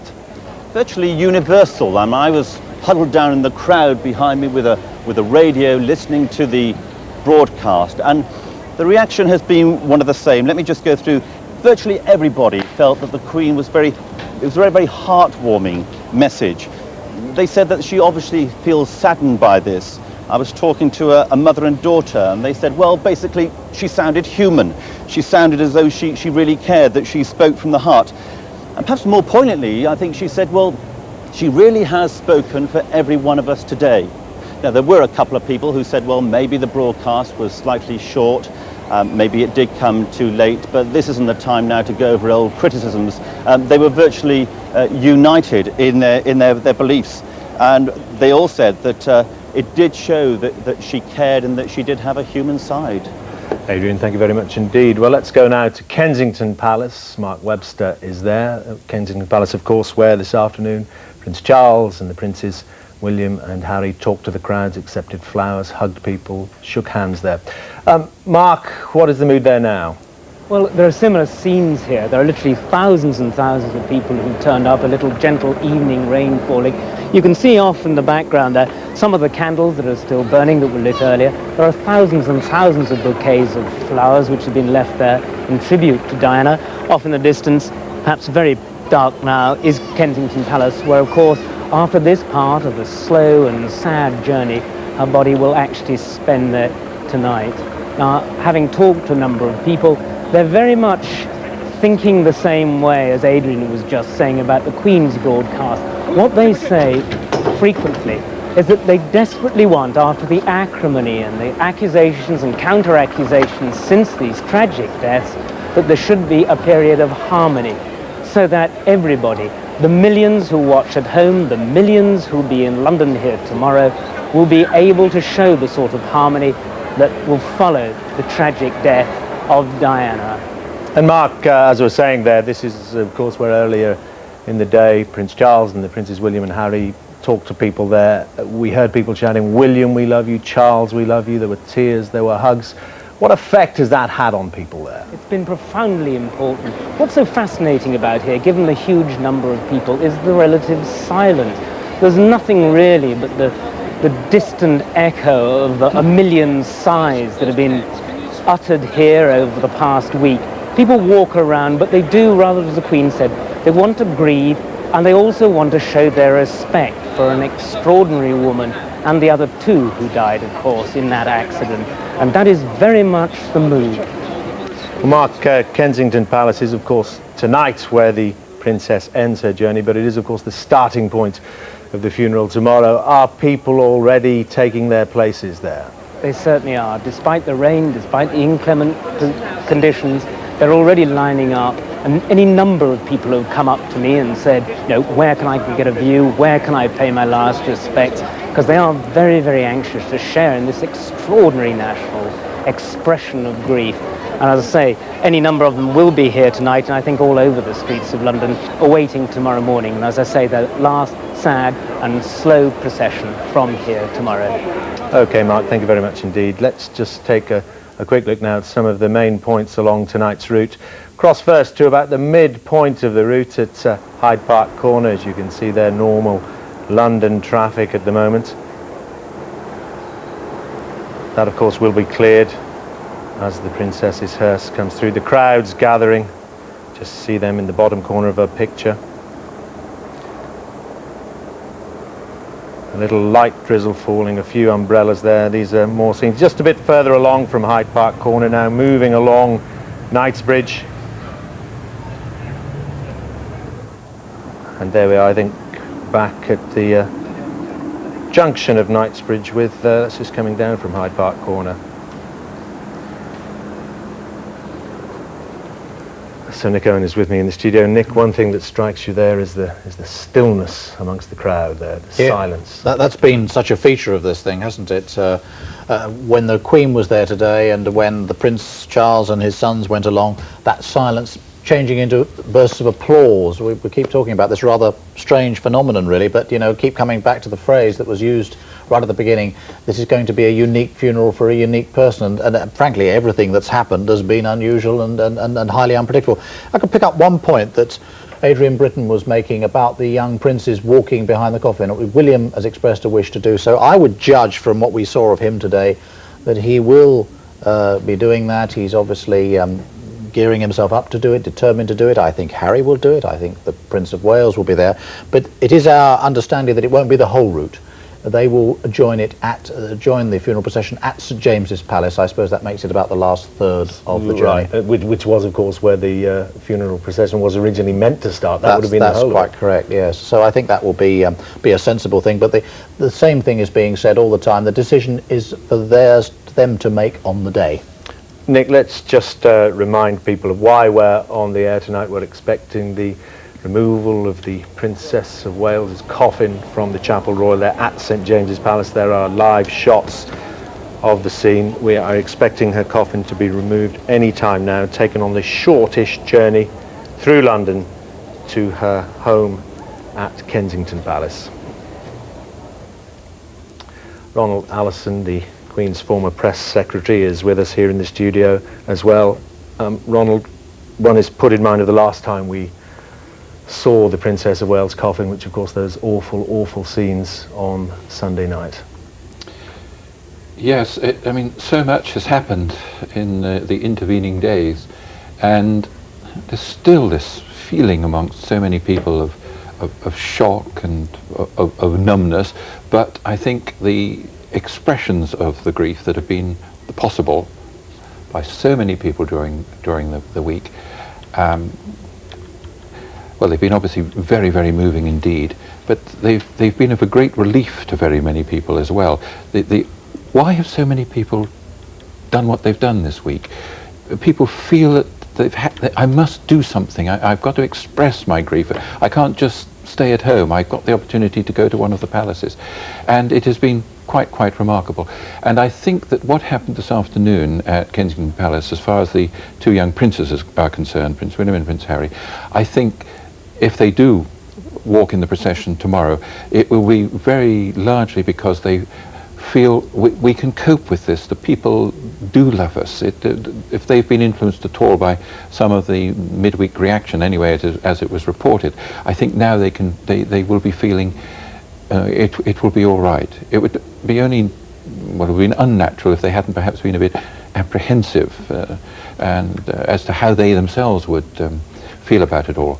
But it was just so moving this afternoon, watching the two of them.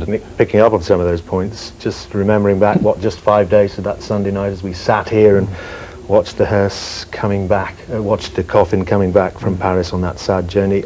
How much has changed in those 5 days? Was it really only 5 days ago? Yes, I think it was a very important moment for the country because of the death of the Princess of Wales, which was obviously a shattering event. But what it's also turned into is perhaps a new way of looking at the monarchy. I don't think anybody's quite sure where we go from there. And I pick up that point Her Majesty made. You know, there are lessons to be drawn from her life and from the extraordinary and removing reaction to her death. So, you know, this means that everybody's got to think rather carefully about this. Reactions from the palace to things have been very swift. They have taken account of people's feelings. Flags have been changed, you know, and all sorts of things have changed. But of course, it's all very well to do it in these circumstances. But where does it leave everybody's view of the monarchy in this country? Where does it leave the Queen's future, the Prince Charles's future, and ultimately, of course, the future of Prince William, who will be king one day himself? Well, let's just remind ourselves of some of the extraordinary scenes we've witnessed this afternoon that we've just been talking about there. The first one we saw was, of course, Prince Charles and the two young princes, William and Harry, spending time with the mourners outside Kensington Palace. Let's just see a few of those pictures. They spent a lot of time just reading the messages, just absorbing there the outpouring of grief and affection for their mother. That mountain of flowers.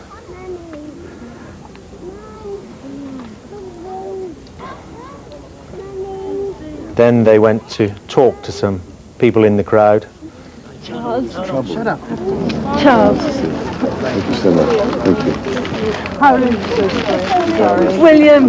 William. Thank you so much. Thank you. Oh,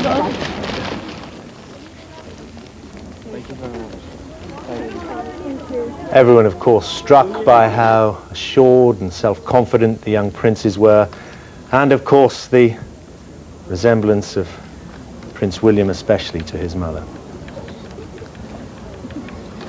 It's interesting, you see young Prince Harry growing in confidence, or self-confidence, even in this period. At first he stayed very close to his father, but here now he is very much on his own in accepting bouquets, accepting the flowers and taking them across and laying them very carefully on behalf of people in the crowd. Well, yes, we remember the scene at Crathy Church just the other day when he slipped a hand into his father's hand there almost for reassurance. There he is now confidently shaking hands, because it's always touching said hands. It is a little easier for the younger one in this circumstances. It's William who's got to sort of bear the direct burden.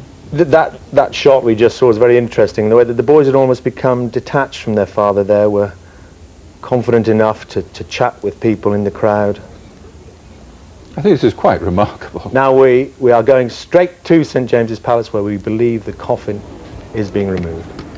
There it is, the Princess of Wales making her journey back to her London home, the royal standard there draped over the coffin, as it was when she arrived back from Paris on that flight at RAF Northolt.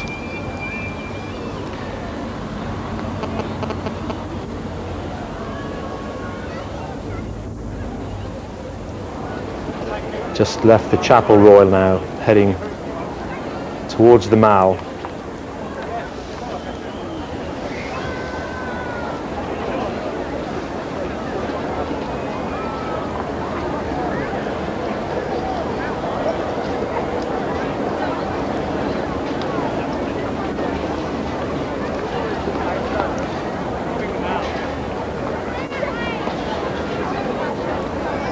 Travelling very slowly there. A few flowers been thrown into the route.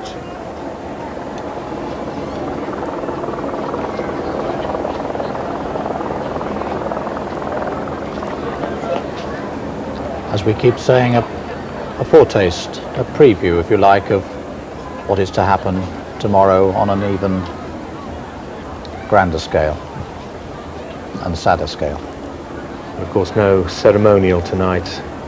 Just the sad and relatively short journey to Kensington Palace.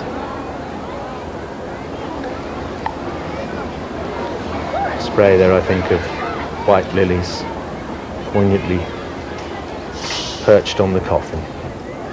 There's some sense of the huge crowds that are now gathering in London tonight will no doubt be there for the rest of the evening. Now up the Mall towards the Buckingham Palace and the Victoria Memorial there. You can see at the top of our picture a half crescent of a moon in the sky. Flashbulbs going off absolutely like a constellation all around. What an amazing sight this is in the dark. Of course, the funeral tomorrow in the fullness of daylight, but this is added poignancy, I think, by being in the dark, or almost completely dark. There will be candles along the sides of the road. The beginning, really, of the final farewell to the princess.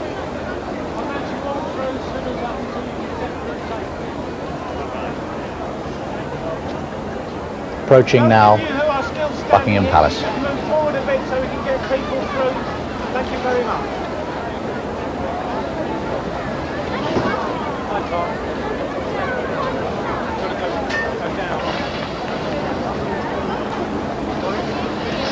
The hearse being positively illuminated by all those flashes.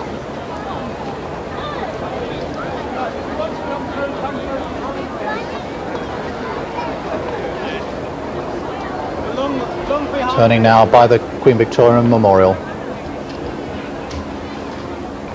Just about to reach the memorial, then turning right across the front of Buckingham Palace. And the truly enormous throng watching.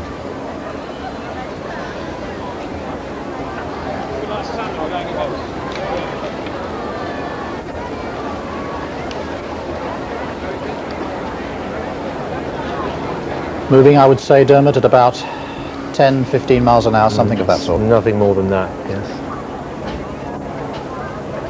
Coming up Constitution Hill, just switching our camera position there.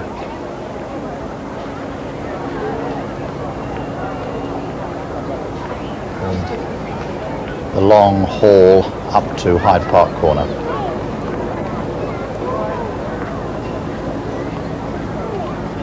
Everywhere, people lining the route, 10, 20, 30, 40 deep. We just can't tell in this darkness.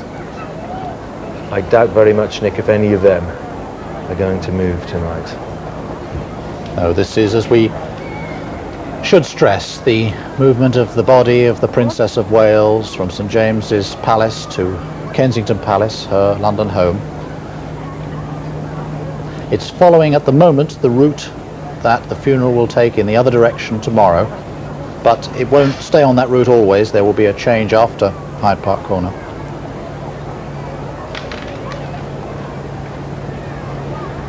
A single police motorcyclist in the front.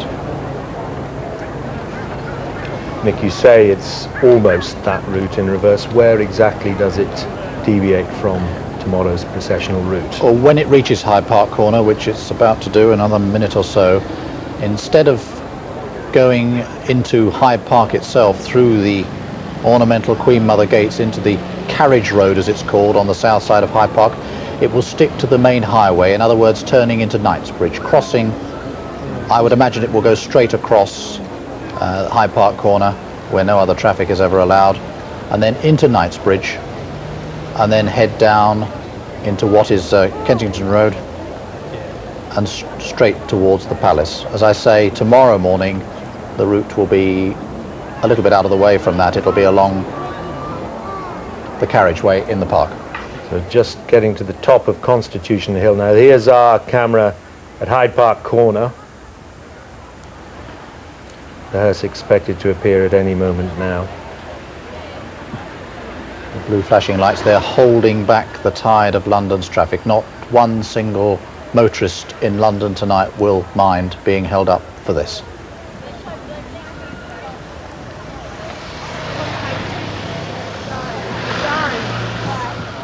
This is not, of course, the funeral procession, but it certainly has the feel of it, Dermot. It certainly does.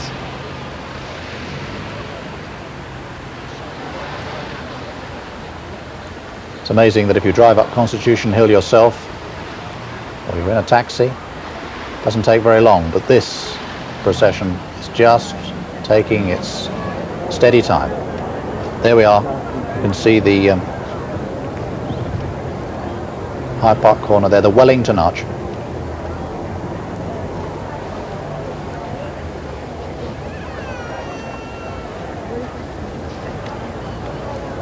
Look at that sky. It's not quite dark, it's dusk. Just an amazing backdrop. Extraordinary backdrop, and a very few streetlights. We're seeing now one of our colleagues on Channel 4 News, as you can. There we are, Bucky.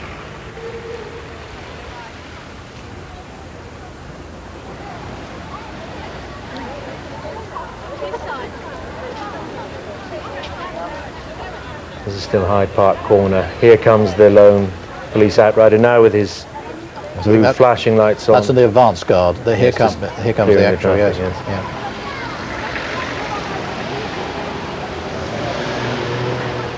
Now when the Queen passed this way earlier today, she of course went straight through the Wellington Memorial. Yes, they're sticking absolutely to the traffic rules on this occasion. There won't be tomorrow.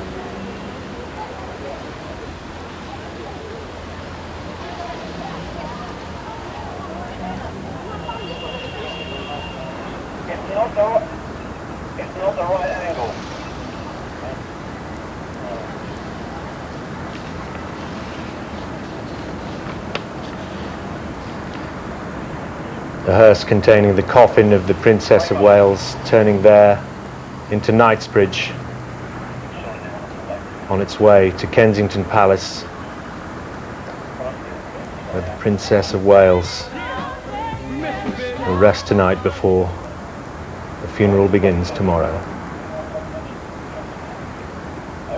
The Knightsbridge, the underpass there that leads to Piccadilly on the just to the left of your picture. Traffic still moving on the other carriageway.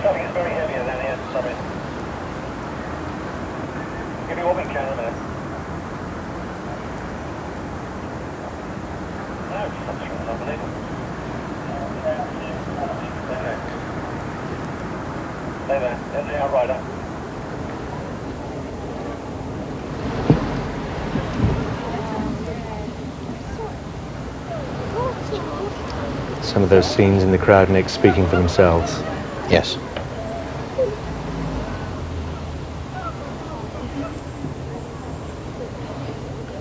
We've talked, haven't we, about the disbelief over this. I would imagine, standing on the street, there would still be disbelief, even with the coffin itself going past you.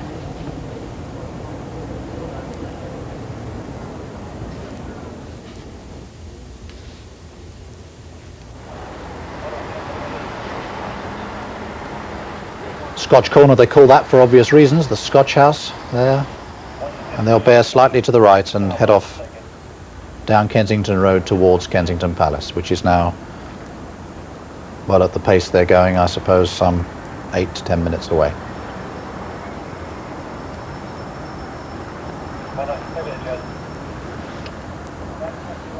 Perhaps not as long as that. Difficult to tell, they are moving slowly.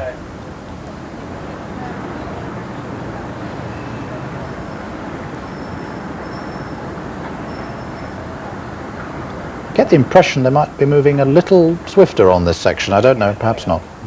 Perhaps the crowds are a little lighter there. They were clearly giving people an opportunity to gathered outside the palaces, especially to pay their respects as the coffin went past.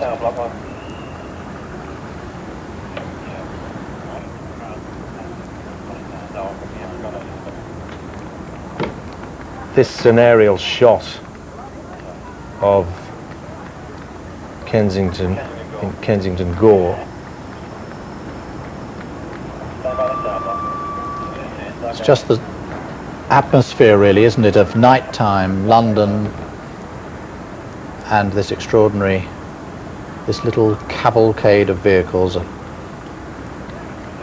sad little procession. As you were saying, Nick, still 5-6 days on, so many people still unable to absorb the enormity of what has happened. I think the fact that it has happened. Hearse is about to come, I think. Well, there we have, yes, there we have the flashing light of that advanced motorcyclist. This is Kensington Road we're looking along now, isn't it? Towards the palace is up at the top of your picture, or a bit further on than that. And the Royal Albert Hall should be just up on the left. Okay.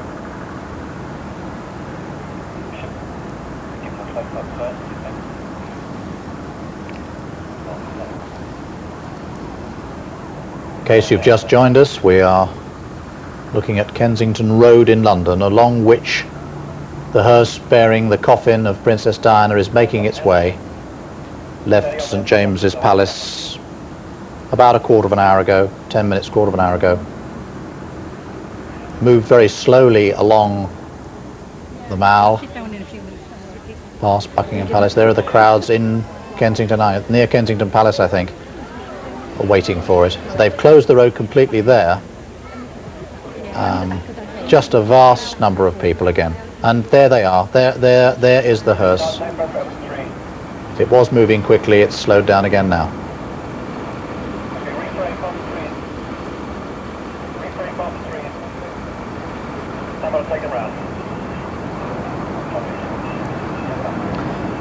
Near the Albert Hall now, this is one place that the Princess was familiar with. She was a frequent attender of events, concerts there, one of them being the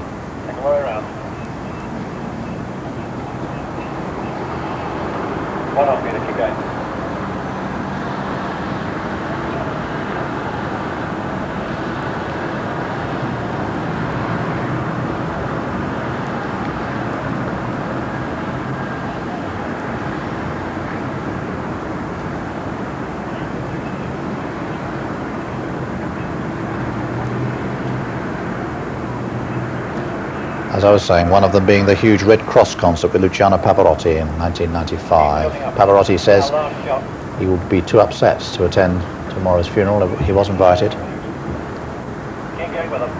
Now the hearse moving to the outside. The traffic's been stopped on the left. Perhaps it's already stopped. The traffic in that area has been jammed up for days because of the vast numbers wanting to get to Kensington Palace.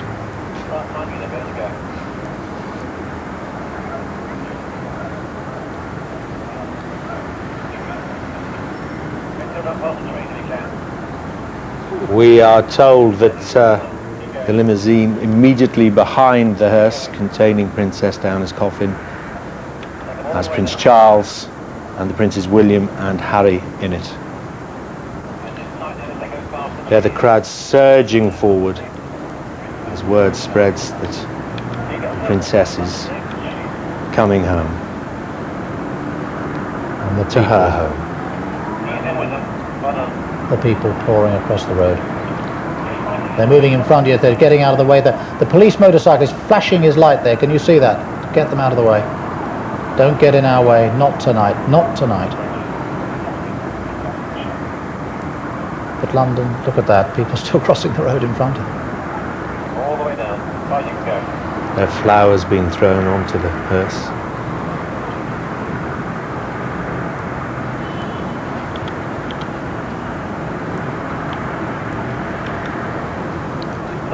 We're told that the princes in that car behind, they looked straight ahead, someone said, as they passed, not glancing at the crowds or the flowers or the candles, just looking at the car in front, the hearse in front, containing that coffin.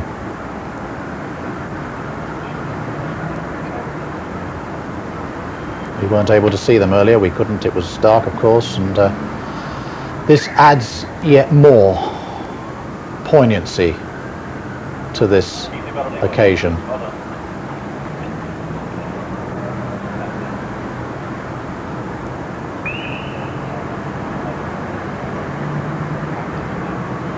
Nothing about these last few days has been expected, nothing at all. Who would have thought that London would have witnessed scenes like this?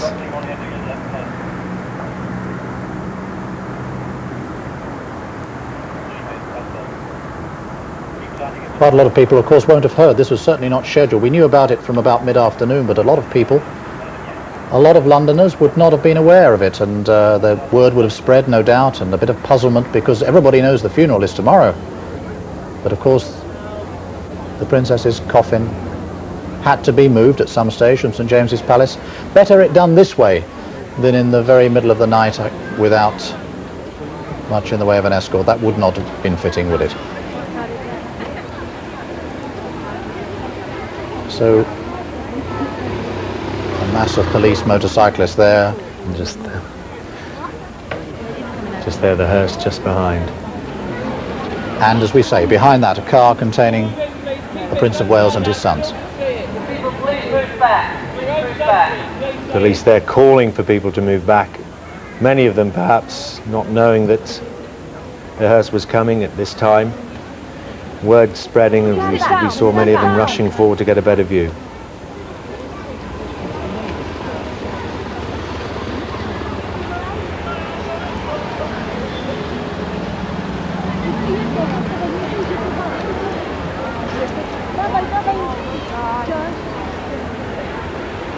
Not far to go now. Not far to home.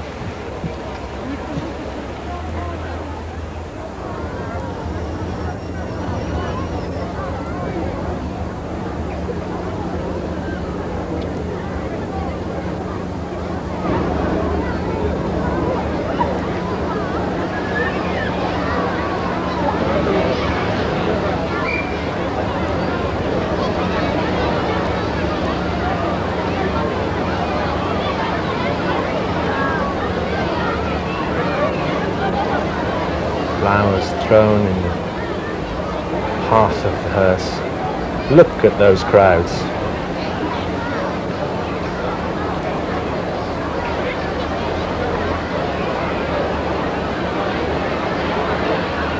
Yes, we're just getting very close now. The large building you can see to your left, I think that will be where the hearse will turn.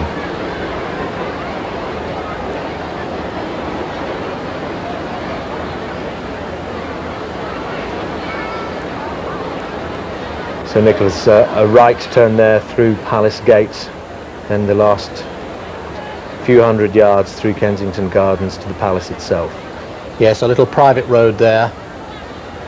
And then you go along, I think it's about 200, 300 yards, and there's a police box at the end guarding the entrance to the palace. And so into the palace. There's just turning, you can just see the roof of the hearse there. Yes. Prince Charles and Princes William and Harry in the car immediately behind, obscured there by those huge crowds. Our camera hoping to get a glimpse through the railings there, but you can't really see. It's quite a long way through the gardens and they're dark. And the people,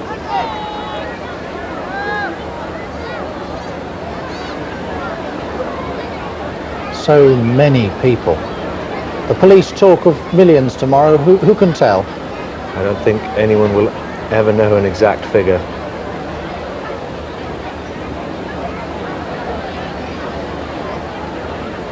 There, the camera pulling back just to give some sense of the sheer numbers of people who have gathered there.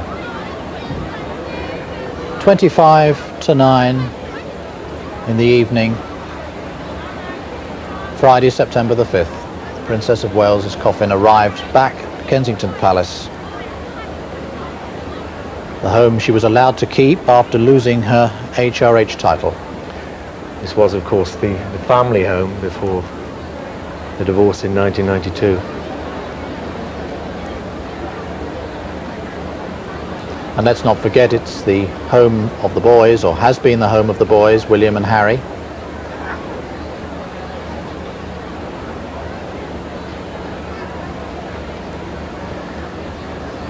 The road completely swamped now with people. No indication a road actually exists there. No. No doubt the crowd buzzing, absorbing, talking to each other about what they've just seen. Bewildering, really, that we've all been through this week, and now we have this, and then tomorrow we will have the morning to see the full funeral and the final drive way up into Northamptonshire. The Princess to be buried on that island now. It's been decided on an island on the Althorpe estate in the middle of an ornamental lake.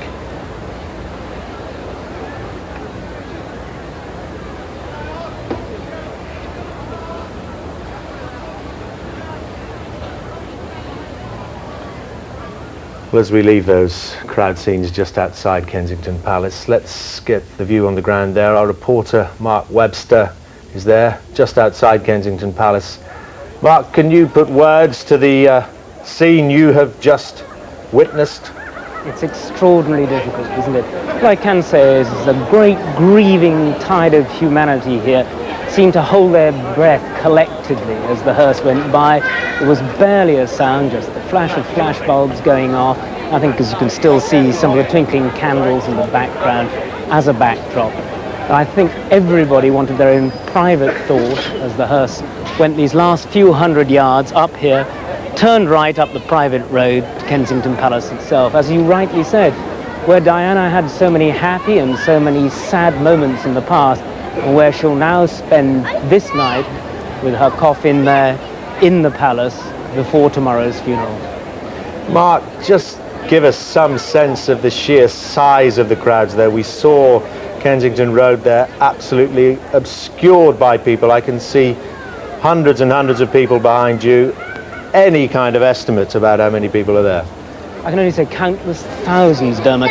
They came slowly pouring with the greatest dignity, the greatest kindness. There was no pushing, no shoving, no unpleasantness. This was the crowd which really was united in its purpose. And as they came down here, they were obviously desperate to look. There were children on parents' shoulders. But as I say, what was most extraordinary, what's perhaps most touching about this whole scene is the relative silence. It has been just that. This has not been an occasion for shouting or gesticulating.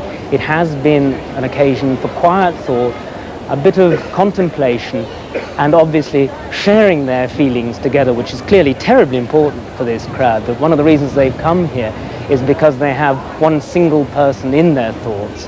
And I think that's the feeling that I got here, because it was an extraordinarily intense, emotional feeling as that hearse went past, one we all felt. Mark, thank you very much indeed. Well, just let me ask Ronald Allison, the Queen's former press secretary, for his thoughts. Well, thinking back to one of the things that the Queen said earlier this evening, when she said that nobody who knew Diana would ever forget her, and the millions who had never met her but felt they knew her would remember her forever. And the people we've been seeing, the thousands and thousands of people we've seen just since we came on the air, they will never forget this evening, as thousands more, millions more will always remember this week and tomorrow too. I mean, it's always said of the assassination of President Kennedy, everybody can remember where they were when they heard that news. I'm sure everybody can remember where they were last Sunday, but on beyond that, this week is impressing itself on everybody, and not least the Queen herself, who spoke, as Nick has said, of what lessons there are to be learned from the life of the Princess and the reaction to the news of her death. This was a foretaste of tomorrow. Huge crowds. Mark Webster's just been saying silent or very, very quiet, totally respectful, united in grief. The monarchy has to be a unifying force for good in this country if it's to be achieving its main purpose. That is what is happening, I'm absolutely certain, in London and throughout the country. And Ron, the fact that the young princes were with their father in the car behind the hearse, perhaps a pointer as to what will happen tomorrow. There's been, of course, much speculation about whether Princes William and Harry will walk behind their mother's coffin, how far they will walk. Your best guess now is that that will happen for at least part of the route, is it? Well, let's put it this way. I wouldn't be at all surprised if it did happen like that. You see, it doesn't have to be planned. So much has happened this week. I mean, there has never been any sort of royal occasion like this. This word unique has been used throughout the week. Normally, every royal occasion is meticulously planned, and so you know at what minute this will be happening, and at 10.5 minutes later something else will be happening. Nothing like that this time. And so no decisions need to be made until the boys wake up tomorrow morning and talk to their father and talk to other members of the family.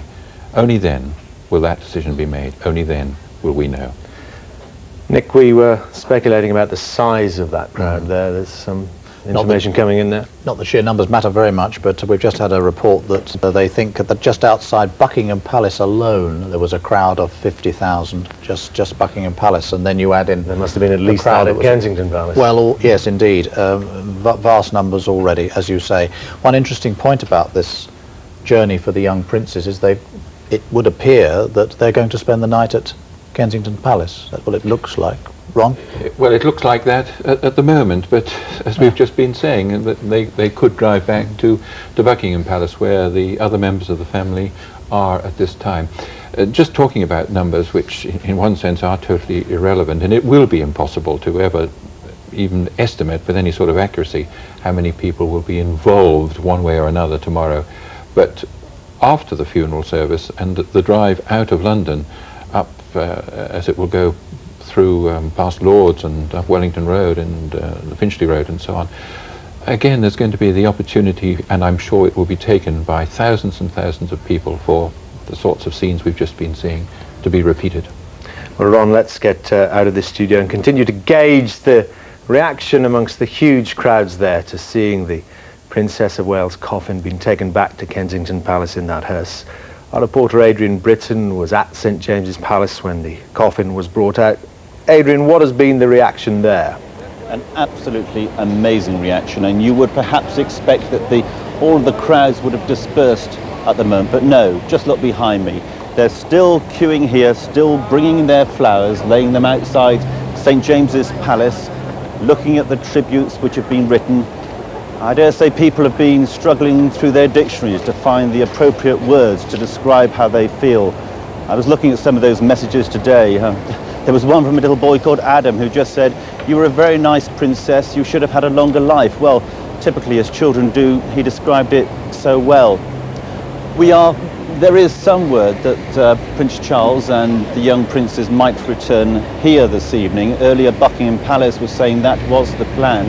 Because of course St James's Palace is where Prince Charles has apartments, and it is thought that they may spend the night here. But just watching that hearse go down the road, go down Marlborough Road, amazing to see the reaction on people's faces. Some throwing flowers into the road, others just tearful, wiping away the tears, holding each other, hugging each other, and yet all of them in silence. It was quite simply an amazing sight.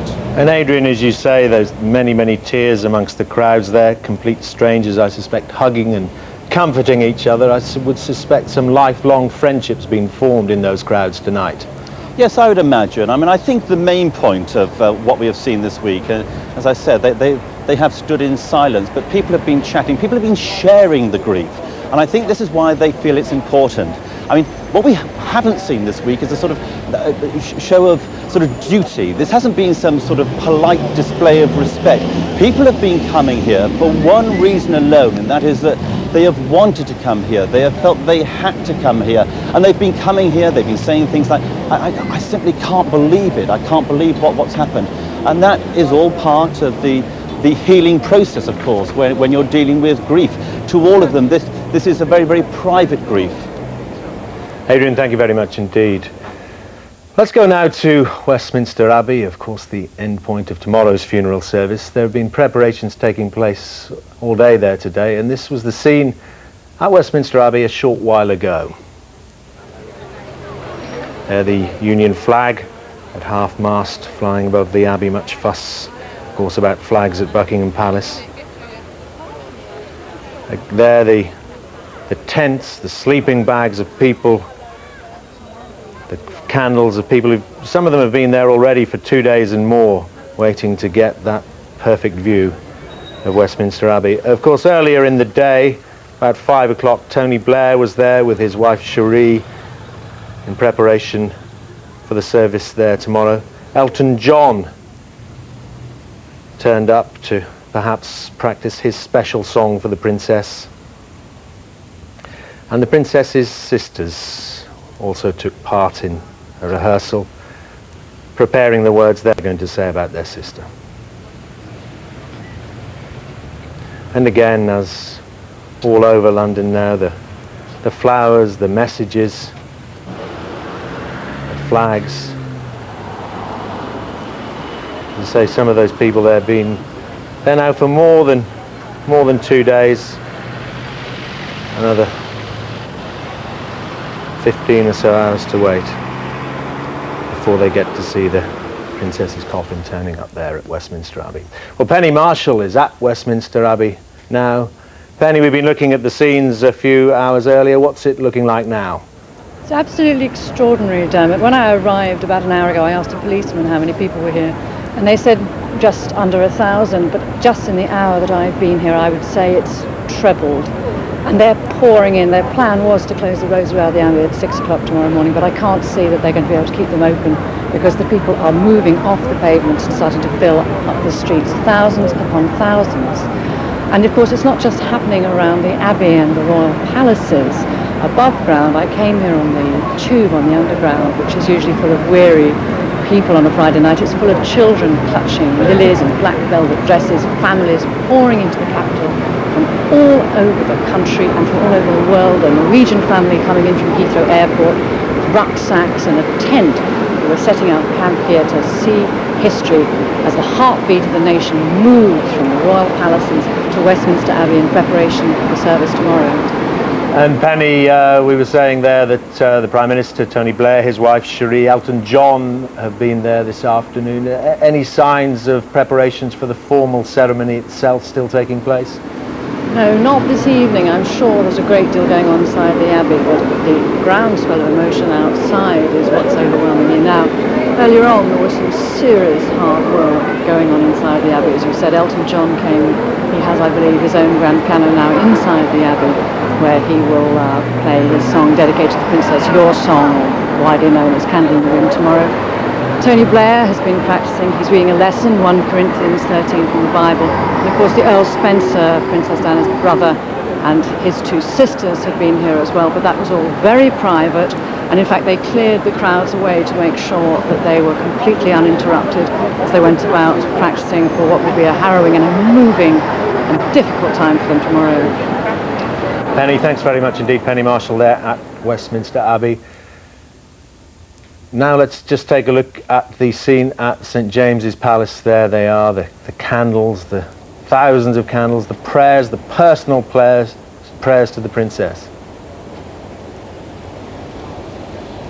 St James's Palace, of course, where a few minutes ago, about half an hour ago or so, Princess Diana's coffin was taken in a hearse to Kensington Palace. That short journey took about 20 minutes. Well, earlier this afternoon, on their return to London from Balmoral, the Queen and Duke of Edinburgh mingled with the thousands of mourners outside Buckingham Palace. Then they went on to St James's Palace to pay their own private and personal respects to the Princess. After that, they then went out and mingled with the crowd some more. This was the scene early this afternoon as the Queen and the Duke of Edinburgh returned to Buckingham Palace. It's about 2:30, 3 o'clock this afternoon. Nick, my memory's fading me already. No, it was about that time. And of course, instantly got out of the car. They didn't go into Buckingham Palace. They got out of the car at once to examine that huge, huge mound of flowers. The Queen, dressed all in black, of course, picking up those flowers, chatting very relaxedly with people, listening to their views, no doubt incorporating some of those views in the speech that she was to make later on, 6 o'clock this evening. I think that is a key point. It was remarked upon, of course, by television professionals that doing a live broadcast is a bit of a brave thing, but it was said the Queen did want it to be clear she spoke from the heart, and she would not finalise the words until she had experienced this for herself, and I'm sure that had a great effect on what she had to say. And not only the way what she said, the way she said it. Ron Allison, we saw earlier there some of the shots of Prince Charles and the boys mixing with the crowds at Kensington Palace. There we've just seen the Queen and the Duke of Edinburgh talking to people outside Buckingham Palace. Did you notice any difference in the way they conducted themselves? Well, the Queen and Prince Philip were, as they always are when they're with crowds of people, very relaxed about it. I do recall the early days in the 1970s of what became known as the royal walkabouts, although this was not to be compared with them. But I mean, the Queen took some time to adjust to getting among the people in that way. Now it is very, very relaxed. But of course at Kensington Palace, as we've been saying, we saw these two young boys visibly before our eyes growing in confidence. Prince Harry feeling that he was able to move physically just a little bit away from his father there, staying very close at first to Prince Charles, then going off on his own. And of course we were just reminded beyond all else of how their mother related to crowds of people. The two young boys were in, shaking hands, thrusting forward, allowing people to touch them. There was the hug, there was the smiles even on this occasion, generally speaking, very, very serious. But one absolutely beautiful smile from each of the princes that was captured on the cameras, just summing up the feeling that I think everybody who was there had, that they were their mother's sons. Nick, were you struck in any particular way by the contrasts between almost the old and the new? Well, I was a bit. I think there was a bit of movement, if you'd like, on both sides, really, wasn't there? As Ron has absolutely said, absolutely correctly, you saw a different William and a different Harry, and in those most amazing circumstances. I can't help feeling that the phrase that comes to my mind, and must have come to a lot of viewers' minds, is their mother would have been proud of them. Simple as that. But at the other end of the age scale, the boy's grandmother and grandfather, the Queen and the Duke of Edinburgh, they were, as Ron says, very practiced at being with crowds, but this was a totally unusual situation for them. And there was a lot of, I can say, informal behaviour, but the closest, anyway, that I've seen our Queen and the Duke of Edinburgh come to really informal behaviour with crowds.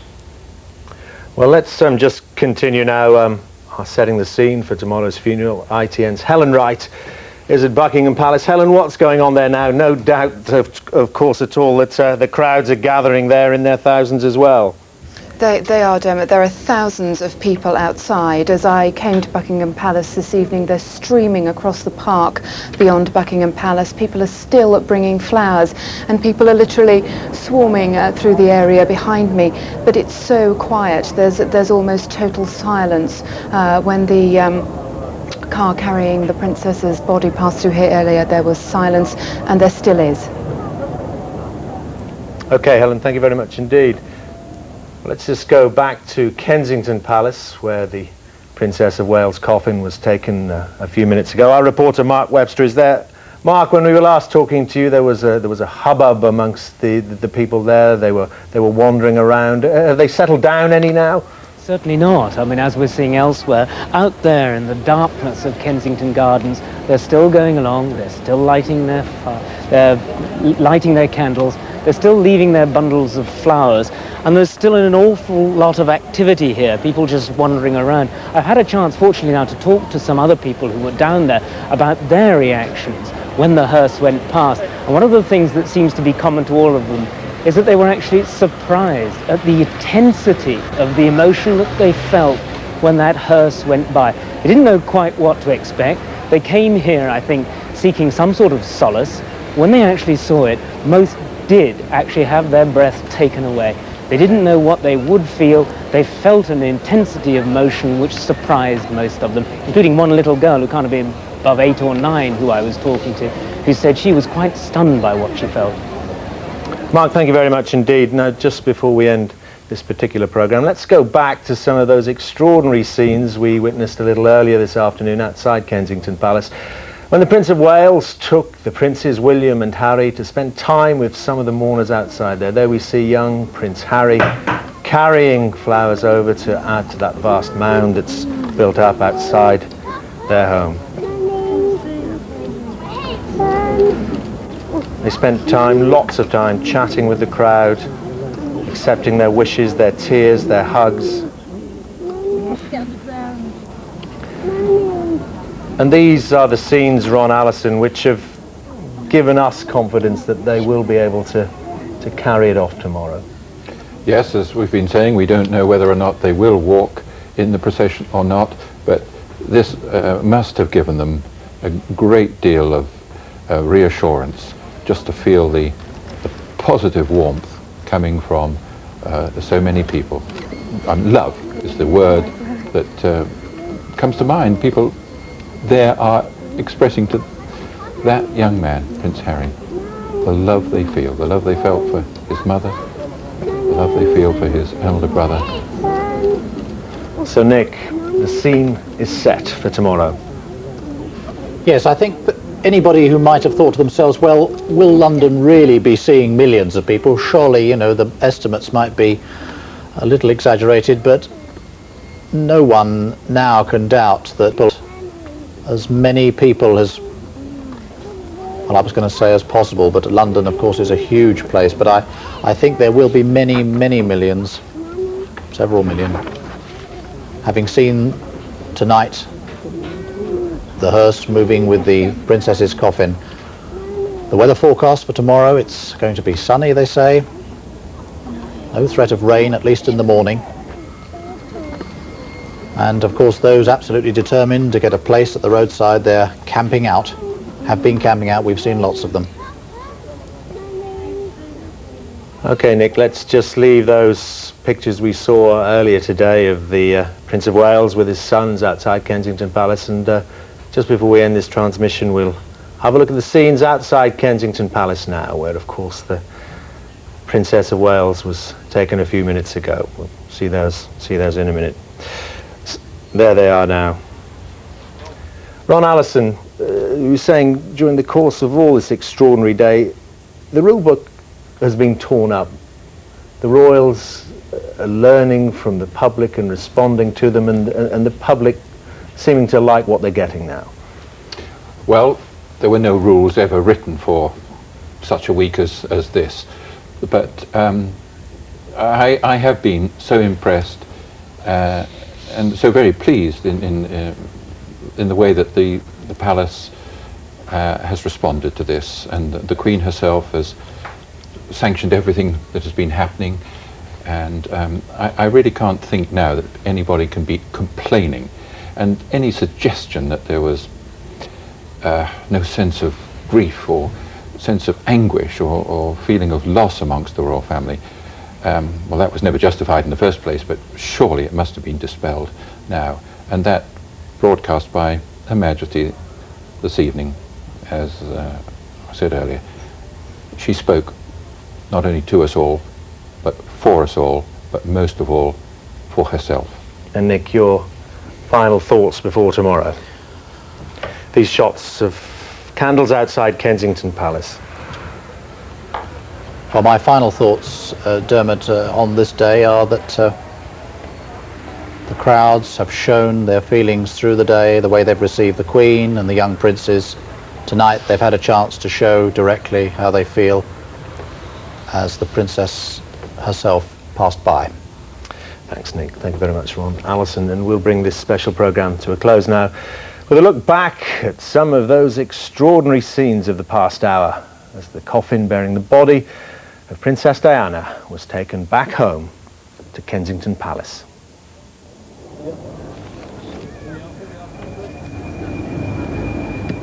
There the hearse emerging from St James's Palace, the Chapel Royal, about 3/4 of an hour ago, after Prince Charles and the young princes had paid their respects to their mother.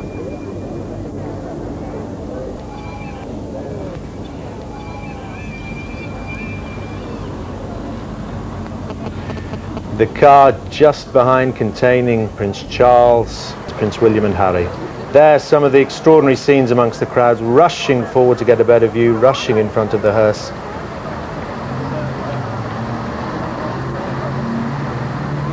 There, the final few metres before the hearse turned into Kensington Palace. Flowers being strewn in front of the hearse.